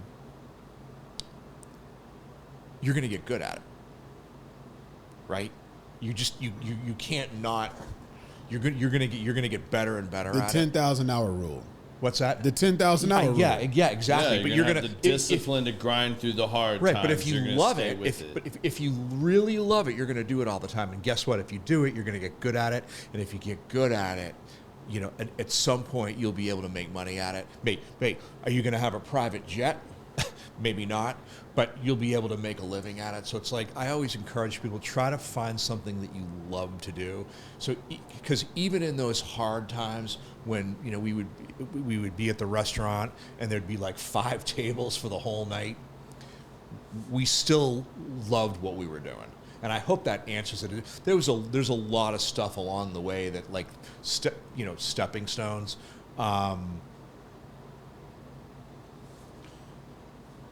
Well, you're not. I mean, I think you find a lot of things that you kind of get into, and I know we're getting some questions about this too. So, sure. Not only did you become an artist, but there's some other hobbies and interests you have that I'm personally intrigued with. Like, I know you're a car guy. Yeah. I know you're really into the racing thing. Yes. And that's my other main. Well, it's so funny because art and racing cars are completely fucking opposite. Yeah. Do you know what I mean? Yeah, it's like the adrenaline junkie and then the guy that just wants to woo-saw and let it all out. Well, the thing about the car deal is, so all right, so I have anxiety. Other people have anxiety, fear, things like that. And I remember going with a friend of mine out to the racetrack, and I was fucking terrified, and he said, he took me for a ride. And I remember once I got past the first 30 seconds and realized that we weren't going to die, like it was going to be okay, I thought, you know what? I want to learn how to do this. And I thought, so I started, dabbling in it. And I thought, if I can fucking do this, if I can learn how to do this, if I can have the courage to, take a corner at 100 miles an hour and, basically drift the car around and hold it right on the, if I can have the courage to do that, I can fucking do anything. So really a lot of the car stuff, and I love cars and all that. Mm-hmm. And of course, Garrett, the camaraderie that goes along with it is fantastic. I mean, the group of guys is great, but there's a lot of car junkies up here, and a lot of them that are really into not just F1 but racing. And I mean, Brandon Frakes is pretty ate up with it. Oh yeah, we go to the same. He's got simulators and everything. Yeah, and it is to me, because believe it or not, as far as adrenaline, like I'm not a big adrenaline junkie person. But it was like, if I can do that, I like to challenge yourself. I like that. That's exactly right. If I can learn how to do this, I can do anything. So it's been great for just my, confidence, stuff like that. And again, the camaraderie part of it is fantastic. So you're up at Eagle Canyon? Yeah, that's exactly right. ECR? Yeah. So what do you? I gotta ask. I'm a car junkie. What are you driving? I've got a GT3. A Porsche GT3, and ladies and gentlemen, you see how calmly you said that? My dream car. I am no longer talking for the rest of the night. Hey, you have my dream car. Come out and I'll take you for a ride. No. Because the last time I went to Eagle Canyon for a ride in a GT3. Did you get sick? Second lap, I threw up everywhere. Well, he pulled over, of course, and I was like, and I've raced motorcycles. I thought I was doing something in my when I got in a real car, when a real driver. Yeah. Oh, it's too. I can't. Well, you drive. know what it is. You know what it is. Busy. A lot of it's like kind of like when you're on an airplane. It's like when you're not, or you're in the back of a car. When you're not driving and you're not. Even me. Your focus is different. If I'm in the right seat with somebody, after a while, even as many times as I've done it, I get a little queasy sometimes. So you're not alone. But yeah, I did not realize that car when we went around. Well, the way we went, the track was going reverse. Oh, you were going clockwise. Right. Oh, I didn't know that. We were driving that way, Dude, so I didn't know that goes this way. Dude. So we're going up that hill and coming back down. Who were you riding with? Was it Dave Frakes is his boss. Oh, were you riding with Scott Noble? That dude, man. Scott Noble is a fucking badass. Like he's well, like here's the bad part. It wasn't Scott. It was his other driver. It's his partner driver. Oh, Jason Hart? Him. Oh my God. Okay, well Scott's like basically like, you know, like basically like a pro. Jason Hart is a pro like driver, and not only is a pro driver, a damn good, like amazing pro driver. This dude is talking about his kids' life, whatever, like he's driving to the grocery store, and I'm watching my life pass in front of my eyes. And we hit a corner. We hit a corner, and then I heard, I said, did the tire just land? He said, yeah, every corner we've been, we're on 3 tires. And then we come back down when we go off the apex, and I was like, so we're going, the G-forces are so much, and I was like, all these years, I thought I was driving. You know, everybody's a tollway you're like, driver. I did 100 on the tollway. Yeah, you think you're doing something. Yeah. Nah, when you do 100 in a hairpin curve and the car does it, it's on rails, and man, felt like I was in a fighter jet. If you drove with Jason Hart, 3 laps, and I didn't make it through all 3. He's the guy. Like, in other words, he's the guy that we all like. He's very well known. That's his partner driving. When they do these 24-hour races, man, I'm like, you're literally this plugged in for like 6 hours at a time in this car, and then they get out the car and they drive it home. They literally go get. That's the car that's in this. It had a garage door opener on the flap. Mark, does that thing even still run? Damn.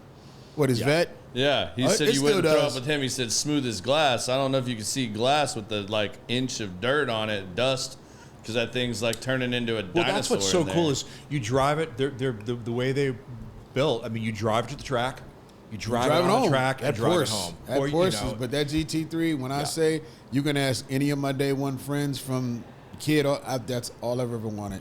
Yeah. Then I seen the price tag on it and said, well, you know, fantasy is nice. And of course, the one that they have is like the most GT3. Oh man, that car was. We drove M2s, the M2s that they got there. We were driving them all day, and I felt, I was doing so because did they let you? Did they take you on the skid pad, or did they like? They just stuck us on the track, got in the seat, and told me to watch my corners, watch my curve, shift here, do the typical stuff that you learn how to do. Then we did that for like hours, and I get in the car with him, and I'm like, I didn't even want to drive my truck home. I'm like, I'm good. Yeah. That was, forget Worlds of Fun, forget Disney World, forget Universal Studios. You go around that track 3 times with a professional driver, want no roller coaster in the world. Well, and especially to that. I'm in because it all goes one way. See, I won't ride the rides where it like shoots you up, then you fall down and shoots back up. I'm out on that. It feels like that. Yeah, because there's elevation. There's elevations, there's curves. There's a lot of this. And then they got that freaking long straightaway down the grandstand when they go 10 million miles an hour. I'm fine with that, but my point of view is straight ahead, and we can keep going, and we're moving forward. Kenny, please take him around. Just take him around 3 times. I want to see what he looks like after. We'll have to do that. We'll have to get you guys. I'll get my GoPro out, sticking on the car, sticking in the windshield so I can watch him go from his color to green.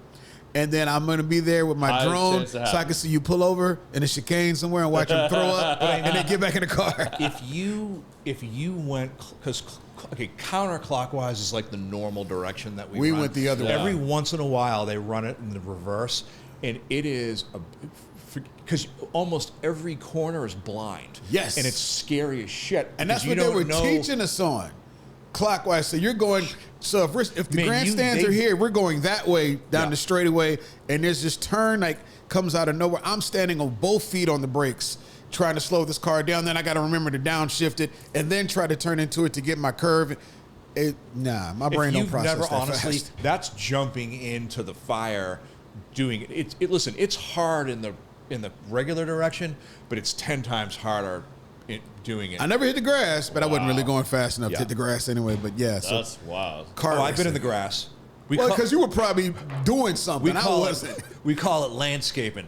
When you go off in the grass at 100 miles an hour, they don't need to mow that section of grass. The guy I work with, JP, he races out there. Him and Lord have mercy, Ed. He drives a car. It's a yellow 350Z that says Jimmy on the back of it. They're out there every weekend, and the other one runs a CTSV. Edwin, that's his name. Edwin, oh yeah. Edwin's a teacher out there. Oh yeah. So he has the Edwin's CTSV. got some freaking guns on him. Yeah, Edwin's a big guy. Edwin, let me tell you what his girlfriend. She drives a BMW Audrey, M3. We all hang out, and Ed, let me tell you what, super nice guy. I was having an issue with my car when I was out there, and he helped me, and they're really nice people. I have an office in their shop, so I'm literally editing videos, smoking cigars, and there's a transmission here, there's a header over here. They took apart her whole entire BMW. The entire car, took it apart, rebuilt an engine and stuck it all back together, and I'm sitting there typing watching this, and then they took it out and they said it raced better than before. Yeah, they're good. They're really nice, and they're really great drivers too. I mean, so let's see. He does pizza, he does barbecue, he does art, and now he races cars. And he's a cigar dude. Oh my gosh. So what got you into cigars? Let's go down that for a little bit. That's been asked a couple times. Okay, so here's the deal. So being in the restaurant business for, again, 35 years, I did my share of drinking. I drink martinis and bourbon and wine and all that shit. And then as I've gotten older, alcohol just makes me feel absolutely horrible. I mean, I can't, I might even have even like the other day I had 2 beers and I felt like shit the next day. I was up all night. It's just, I think it's just a function of age, and so, so I really don't drink anymore. And I was with some people. This was years ago. I was with some people, and we went to Chamberlain's for dinner. And so we met in the cigar lounge that they have there, and I thought, and we were eating in the cigar lounge, and I thought, what, let me try a cigar, and I was like, okay, I think I like that. This is kind of cool. And then slowly but surely, I met some different people and would go, I'd have a cigar there, and I'd go to this place in Addison near the airport. Forget the name of it, but and I really liked it, and I just love the fact that it's this sort of. That place is like an old library of cigars. Yeah, it's like a mellow. So it's like smoking a cigar is like the one thing. I can't smoke weed because it makes me paranoid, which when I was younger it didn't. But I can smoke a cigar and have a nice relaxing deal and a conversation, and it's mellow, and it's the one thing that doesn't bother me. It doesn't affect my sleep. It doesn't affect me at the gym. And it's like this sort of, it's just weird. It's like this mellow, like this place.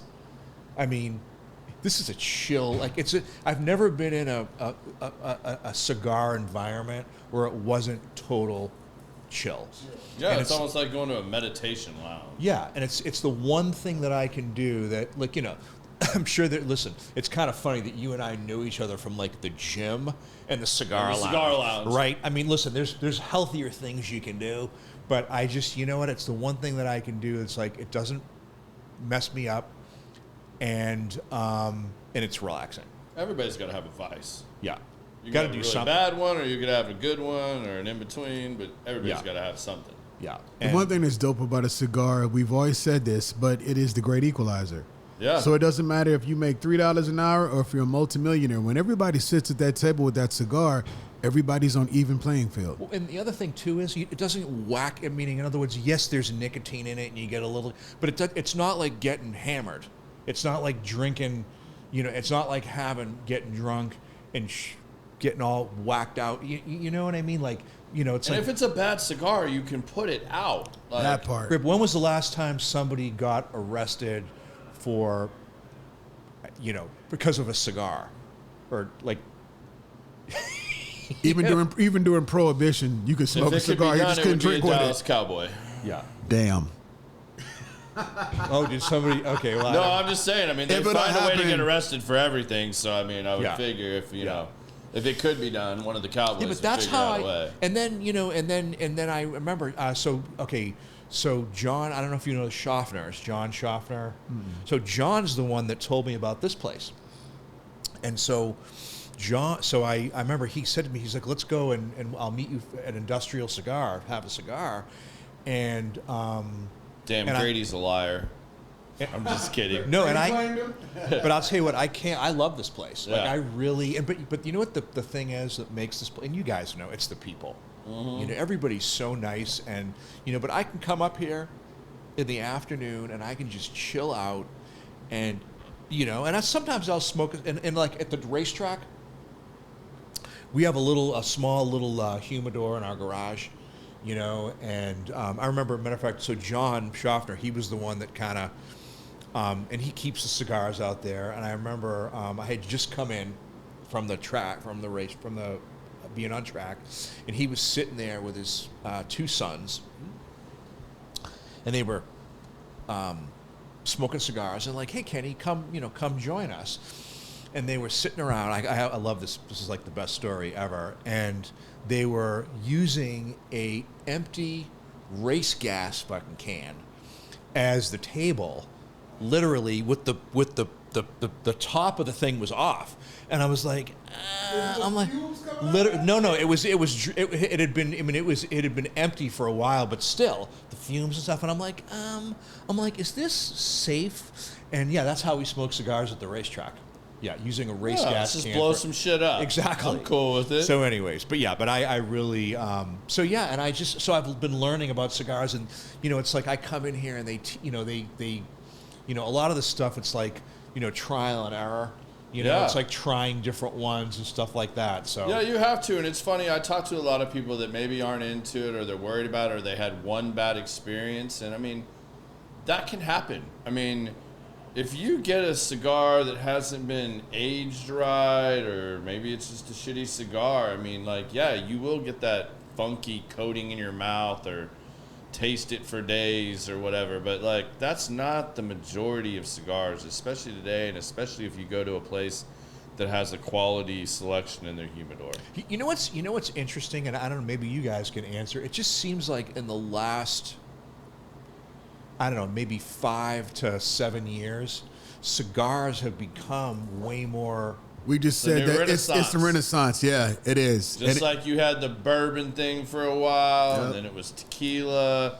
Cigars have steadily been becoming culturally acceptable again. Because you're seeing younger people smoking cigars. You're seeing more women smoke cigars. Yeah. You're seeing a lot more lounges and mom and pop shops, pop up. Well, what's really interesting is my business partner sent me because we study all the stuff in the restaurants, the consumption of alcohol, and it shows all the different, like, the Gen Xers, the Gen Ys, the millennials, and what's the generation now that's Alpha or something like that. It's not. I can't even keep up, and they keep changing. But anyways, the youngins.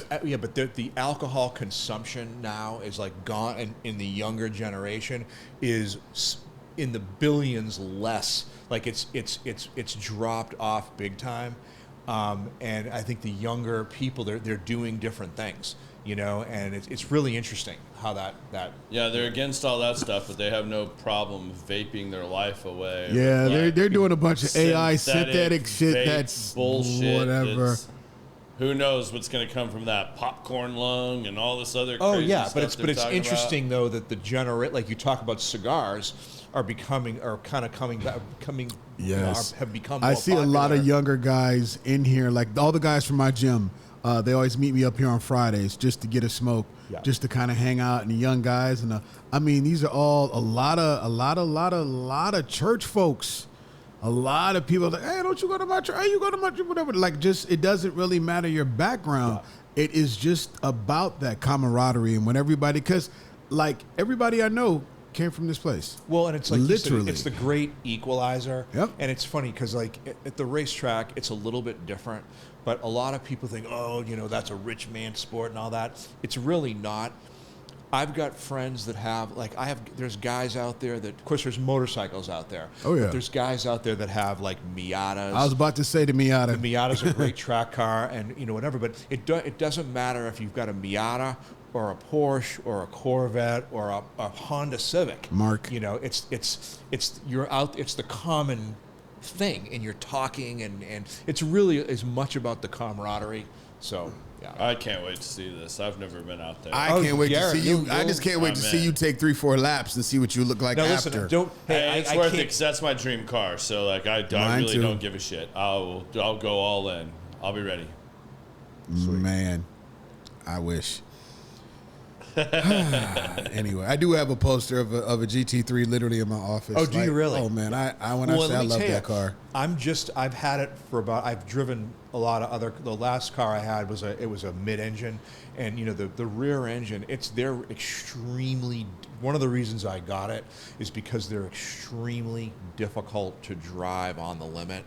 You have to have really, really, like, you have to be. It's a lot of car because it's rear engine.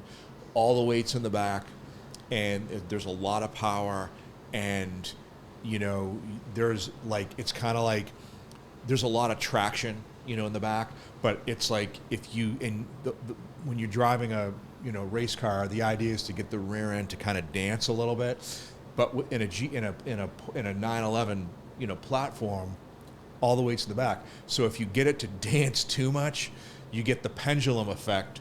And yeah, so it's an amazing car, but it was built for somebody like Jason Hart that took you, or yeah. So that's the thing. It's kind of like a challenge to learn how to drive it. So how do you balance all this? You have so many different things going on. How do you block time? Do you just pick and choose, like Wednesdays is for this, Thursdays are for that, 7 to 9 p.m. And I don't mean blocking in a way like, well, I'm blocking time in my life to try to get a company started and get things done, but you're living life. So how do you block time to live life? Because everything you've said and everything we talked about so far is what you really like to do. And run a restaurant? I mean... That's what I'm saying. Business, all that stuff. But he likes what he does for business. So I'm like, how do you, how do you manage your week with all these things? Luckily now, again, we've got a really great team of people, and so I don't have to worry about the day-to-day in the restaurants. You know what I mean? We've got a really great team that does that. So most of the stuff that I do for the restaurants is more on the creative side. So it's more behind the scenes. So I don't have to, and so, but I work with a gentleman who's like a life coach that I think everybody needs a mentor, right? Like we talked about. And one of the things I've been working, let's face it, you get to a certain point in life, none of us are getting any younger. We were talking about that earlier. And so I try to, listen, there's always things you do in life that you really don't want to do, but you need to do them, right? Yeah. I try to, as much as possible, spend as much time as I can doing the things that, I love to do. And so it's kind of like just exactly what you just said, Busy. It's like, hey, on, tomorrow, and it doesn't always happen that way. I mean, trust me, like the last month or a few months it's been a little crazy for me, as you know. But I tell you what, he's still at the gym every morning. Yeah. Every morning. Honestly, I'm pretty proud of myself right now because I'm on an 8 to 4 schedule. I usually go to bed at 8 and I'm up at 4 o'clock in the morning. So I'm like, but I took a nap today, so I'm ready to go. That's awesome. But I just like what you said. I try to do it like, hey, it's like I get my work done, it's stuff that I want, but I try to spend, time. Again, if I get a free day and I can go to the track, I do that. I try to spend my time painting. It doesn't always happen that way, but I try to do different things on different days. So well, you touched on something there. Let's dive into that. How did you build the team you have, and how did you select those people? Because that's not easy, and I know you and I had an interesting conversation earlier this week about that. Yeah. And that very factor of you do eventually have so many things that have to be accomplished, and these different people that have to be a part of it to make it successful, because you eventually at some point you can't do everything, and you have to like hand the keys over at times to certain people and let them take the wheel and go. It's I mean, honestly, it's really a team business. You know, it's just like football or any other, you know, team sport. It's like, you know, I mean, at any given time, you have 40 or 50 people in a restaurant. I mean, you know, people working in the restaurant. And, you know, if all it takes is one person to drop the ball, and, you know, a lot of bad things can happen. But we're, you know, lucky. I mean, you know, my business partner, Bob, and I started, you know, 20 years ago. Our philosophy was always, look, you can teach somebody all the technical stuff. Like, you can teach somebody how to, like, you know, wait tables. You can teach them how to cook this and that and the other. But we just tried to bring people on our team that were good people, you know, and that cared about what they were doing. And we felt like if we could do that, we could teach them the other stuff. And that's kind of has always been our philosophy. It's just, you know, again, partnering with really good people, you know, and it's kind of taken on a life of its own. And, you know, we've just been really fortunate that way. That's awesome. So, yeah. All right, I got some just like, we'll go with some just random questions here. And if any of y'all that have been staying with us this whole time have other questions, fire them in here. So I'm going to try to get through more of these, because there's no way in hell I'm getting through all of the questions I had for you. We're just going to have you back again at some point. Okay, I'm down with that. So when you're sitting down to eat something that you didn't cook, what's the one dish that always like makes you smile, that's like a go-to for you? Oh, like me, like Last Supper kind of shit? Yeah. Oh, my God. Like, what's that dish you crave? Like, you go back home, or mom made it, or whatever. Veal Parmesan. Or chicken Parmesan. That is my, like, literally, like, that's my Last Supper right there. Just simple. You know, not complicated, but simple. You know, to me, that would be, you know, and then there's two behind that. Okay. Cheeseburgers and pizza. Not necessarily in that order. See, this is why him and I can't talk when I'm dieting or on a strict diet. No, but I like... Because he will ruin your diet, I promise you. I like simple food. I like simple things. Yeah. You know what I mean? Not complicated. But yeah. Yeah. All right. So you've opened up a lot. And and a cannoli for dessert. Cannoli. Yeah. All right. Yeah. Not with candied fruit, with chocolate chips. I'm a fried ice cream guy. Oh yeah. God. Fried ice cream is like the magic, and creme brulee. Like those two things, dessert-wise, that takes the cake for me. Very cool. Yeah, I haven't had fried ice cream in 100 years, but damn, it's the good. best I ever had was this Mexican restaurant in Kansas City. I think it was right outside Overland Park, called Tequila Harry's.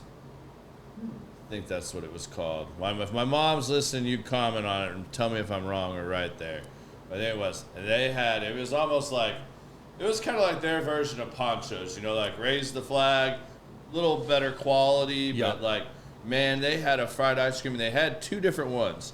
They had a regular one that had the traditional, like, I'll call it the cornflake, coconut, you know, outer layer.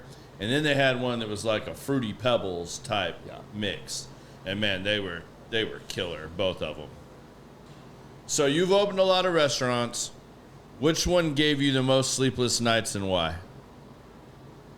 The Woodfired Grill gave me the most sleepless nights because it was a culmination of basically all my years of when I was younger and having a corporate, you know, restaurant job and all that. My business partner Bob, that I mentioned, he had a wife and 3 kids, and basically had signed his life away, and I just felt like you know, I was responsible. Like, it wasn't just me. You know, I was really responsible for affecting other people's lives. And it was really, and what we projected we were going to do and what we were actually doing, there was a huge discrepancy. And I just felt like, I can't let it fail. Like, I felt like y'all burned the ships. Yeah. I felt like, that's exactly right. Yeah, and honestly, and I felt like I put my name on it. I mean, I put my Kenny's Woodfired Grill.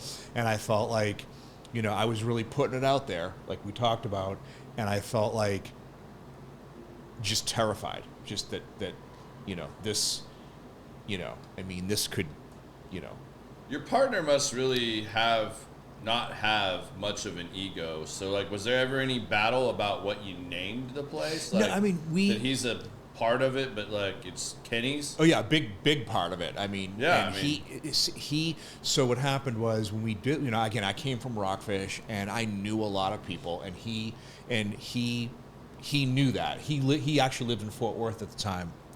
And truth be told is, you know me, I'm not an ego type of person. Yeah, you're not at all. I put my name on it. It's funny, my uncle always taught me never put your name on a business because it's really hard to sell. But I did it because I felt like I knew so many people in the Dallas area that it would help build the business. And he was always cool with that. And he knew that it was a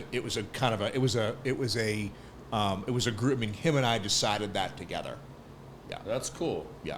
I mean, because restaurants might be the one exception to that, but I think it's very important. I mean, that's one of the things I've gone back for.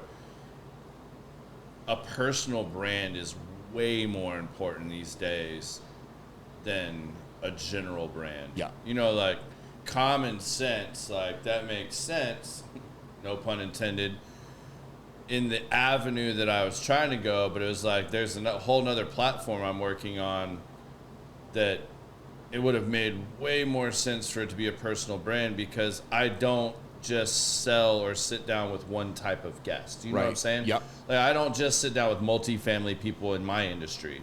I mean, I have restaurant owners, entrepreneurs, cigar guys, you name it. Like we go all across the board. So that's a lot harder to market.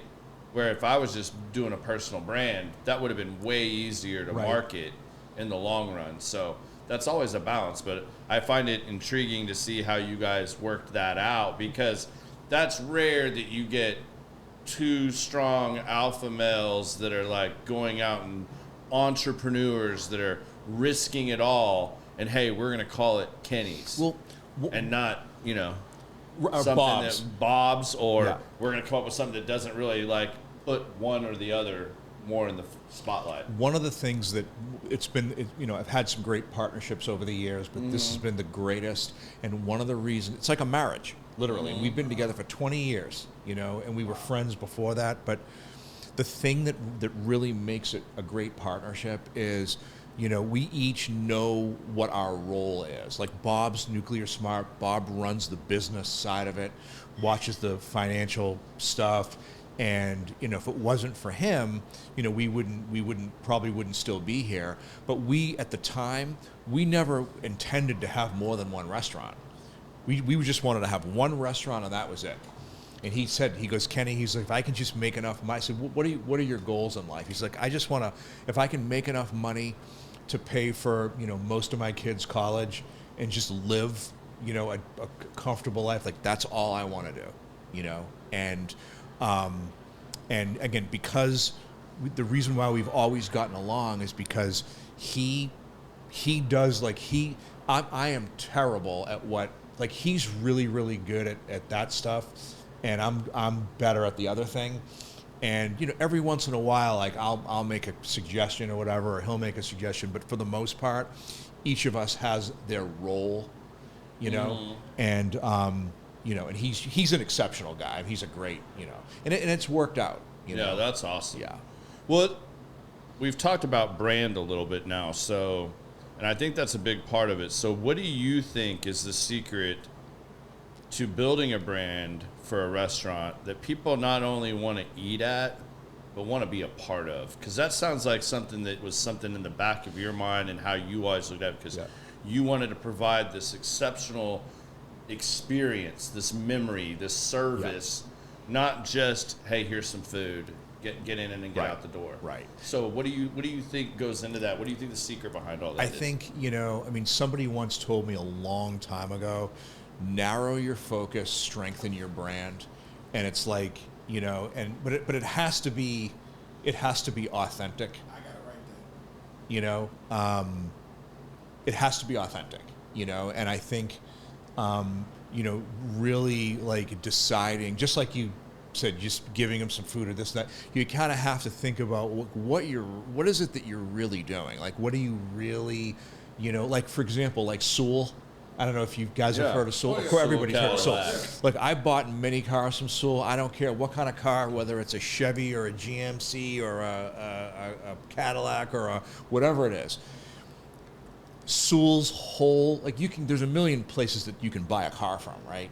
But Sewell, their whole thing is about taking care of people and service. And I'm telling you, if you've never, you know, they have all kinds of different brands, but I mean, their service, it's like literally, I live in, you know, again, I live in Frisco now.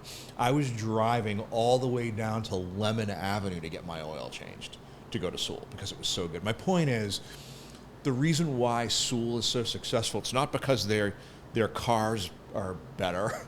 It's not because their cars are cheaper. It's not because their buildings are nicer. It's because they very early on, I mean, I don't know how long they've been in business, long time. It's a long time. That was from the very beginning, that has been their thing. And I think if you whatever it is that you're doing, whether it's a podcast or whatever, you know, basically kind of, you know, deciding what it is that you're all about and really, you know, doing everything you can to strengthen that. Again, like we said a minute ago, narrowing your focus, strengthening your brand. You know, that's always been I hope that kind of answers that. Absolutely. Are there any trends you're seeing in the restaurant industry that you're seeing now that you think are going to change the way people look at dining and? Oh, totally. And that you're looking at adapting, or maybe that you see that is something that you're trying to stay ahead of the curve on? It's really interesting. It's like, you know, especially with the service industry and the lack of, you know, like labor. Like, we've had, you know, a real difficult time in the restaurant business, in the service industry in general, finding people to work. There's a scarcity of people to work in the service industry, and you know, it's like, things are definitely changing because, you know, you, like with DoorDash and Uber Eats and all those companies, it's like, you know, look, I'll raise my hand and say, hey, I order DoorDash more than I care to admit, but it's like, things are changing, you know, especially like with AI and efficiency and the speed of technology and all this stuff. It's like, it's becoming way less personal. It's like, you know, you go to a lot of these restaurants now and they've got the tablet deal that they punch in, which is fine. Yeah. And hey, listen, it's accurate and it speeds things up, but it takes away some of that personal touch. And I think, you know, again, you talk about cigars, Renaissance, all that. It's like, you know, we don't want, you know, it's even like on the front of our menu, the one of the captions, it says, you know, we're a restaurant reminiscent of the way things used to be. And that was 20 years ago. We put that on there. It's been on there for 20 years. And I just think, you know, with technology and efficiency and speed and all these different things, it's like slowly moving away from that, you know. And it's like, you know, you pay at the you go to, it's all self checkout now, and it's just, you know. So I feel like, you know, that's definitely seeping in, and, you know, full service restaurants, I think, will always be around, but they're definitely becoming less, like much more of the fast casual. You like order at the counter or you order from your phone, like less human interaction, you know, seems to be. And see, I think that's where people are going to have an opportunity. And that's a lot of what I'm diving into with my public speaking that I'm working on right now, and the program I'm developing and what I'm working on. Because tell me about that. I mean, it's all around communication, because these younger generations, don't know still how to build a personal relationship. They don't know how to communicate. They're texting. Glued to this damn phone. I mean, and we're even guilty of it at times. Yeah. And like, it's really hard, and it's only getting worse with AI. Like, people need to go back to treating this phone and AI as it continues to develop as a tool. It is a tool to enhance things. Dude, an AI has made its way into the art world. Yeah. Are people using AI to make wait art? till the copyright lawsuits start on that, because like, I saw a deal where you can literally pay money for this app, say, I love George Strait, this is my favorite song, this is the favorite moment with my wife, this is this, write me a song, have George Strait write me a song. And I shit you not, it'll come back, spit it out to you. It's like, I don't know how much money, but it'll spit it back out to you. You can download it. It'll take, like, the guy that gave me the example, it was like, they said that their big first song was Strawberry Wine. So it rewrote Strawberry Wine with these critical moments and memories that they had, changed the lyrics, still had the same melody, similar chorus, and I swear to God, it sounds like George Strait singing it. And my buddy, like, played it for his wife, and she was like, you didn't. Like, how much money did you spend having George Strait do this song? Like, no way, man. Like, come on, you did not really do this. Like, no. Wait, if that song got out in the world and George Strait hears it, like, I didn't sing that. I didn't make any money off that. That's not me. Yep. Those are huge lawsuits and copyright things that are going to have to get sorted out as this. Because, I mean, you can literally tell I to, make Donald Trump or Joe Biden or whomever, and you can alter the whole video, make them say whatever the hell they want. Okay. So a lot of what I'm going to talk about and what I focus on is just getting back to creating that personal relationship and that personal experience. If you could find a way to use AI as a tool, like, maybe you don't know exactly how to write the perfect email, or you want to tone it down, or you want some advice, but you still make it personable. You don't just copy and paste it. But like, AI is so good, it can literally like learn your personality after a while if you're using it enough, and do it for you. It's pretty fucking scary. It's scary, dude. Shit. I'm not trying to be weird here, but it's like the Terminator. Mm-hmm. It really is. I just, it's funny. I was thinking about that the other day. It's like, I don't know. The world, look, it is what it is, right now. But it's like, and partly it's because I think, again, we talked about getting older and everything else, but it's like, you know what? Everything's moving too fucking fast. It's like, I don't know. I just think, it's just slowing everything down a little bit. Personal relationships, that the texting, I don't even know, like the text. I don't know what you call it. What's it called when you do like 3 letters that say an acronym? Yeah, fuck. I don't know what half the fucking shit means. Yeah. Do you know what I mean? It's like... You have to Google it or whatever. I've done that with my cousin's what does kids. That mean? They'll send something, I'm like, or my nephews, and I'm like, what the hell did he just say to me? Yeah. What was SMH? That took me forever. Right. Shaking my head. How the hell was I supposed to come up with that? Exactly. Yeah. But these generations growing up, and they're getting into corporate America now, and they don't know how to have a conversation. Or they're scared.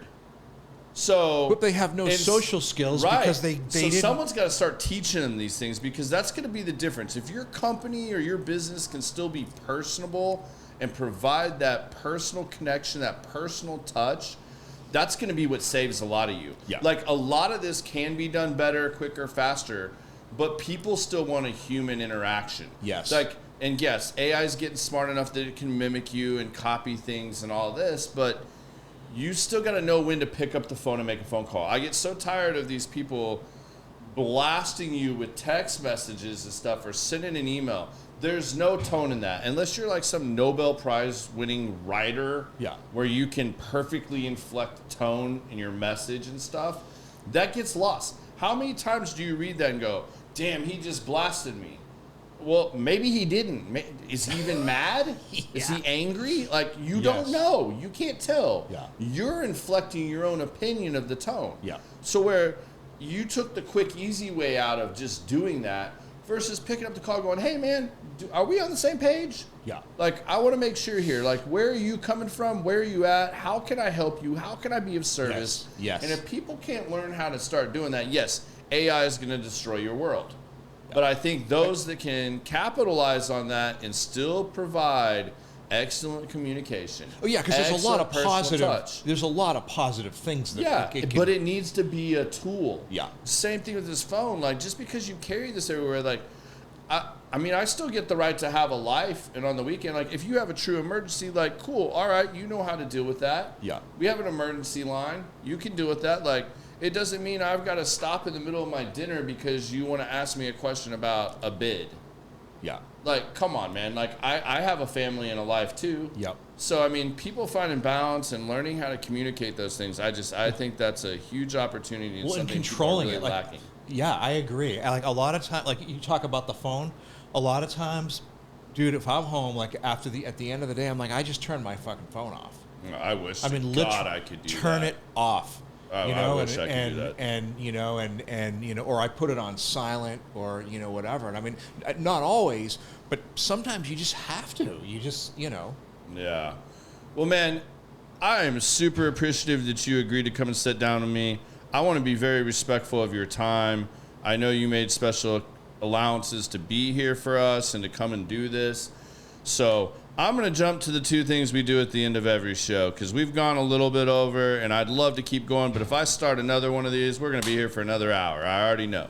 So we'll just have to have you back again. Oh, I hope you'd be happy to come back and join us again. And dude, you I had a good time. Grateful and flattered that you have that. Yeah. Thank you. I appreciate it. So one of the things we like to do is ask this.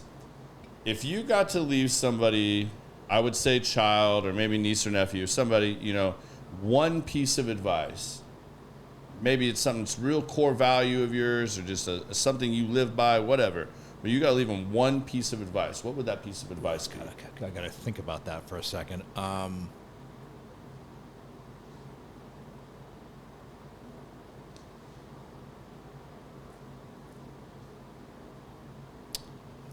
One piece of advice, huh, Garrett? Yeah. I would say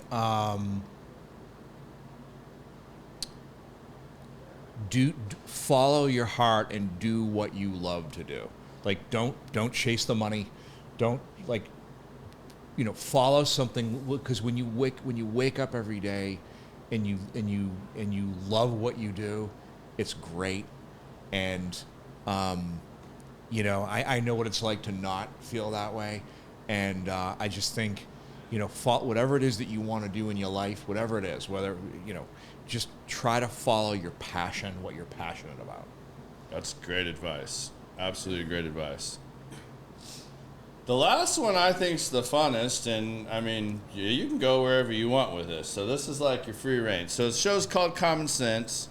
So we like to give our guests the opportunity to give us their 2 cents. Maybe there's something I didn't dive deep enough on, or that we weren't able to get to. Maybe something we talked about sparked something. You're like, I really still want to leave these people with this. I really want to tell them this. It's Kenny's 2 cents. Okay, I'm going to give you my 2 cents, and this kind of touches on the question you just. Now, I would bring up the girls at the gym, but maybe we'll save that. That's a whole nother conversation. So we'll save that maybe for the next one. All right. But I would say that. Can't wait to see where you go with that. Yeah. I would say that. I would say this was great advice somebody gave. I said to one of my mentors, I was like, you know what? I said, I really make this dish that I was making great. And I said, but I'm afraid, I'm afraid, I don't know where the edge is. I said to him, how do you know? I need to bring it right up to the edge, but I don't know where the edge is. And he said, Kenny, the only way to know where the edge is to step over it every once in a while. So it's like the only way to achieve something great in whatever it is that you're doing is don't be afraid to step over the edge, because that's the only way you're going to know, So that's great advice too. Well, Kenny, man, thank you so much. Thanks for having me. I really appreciate it. Guys, I hope you guys enjoyed this show as much as I did. I hope you will tune back in with us again next week. You guys are going to love the guest we got next week as well. He's coming back for round 2 because he's had a lot going on, and I just had to bring him back again because it's much like this one. We just couldn't get through everything in 2 hours. Like, sometimes you have those moments, and we're going to have Will Harris from The Hustle back on again next week. So you guys join us again next week, and peace.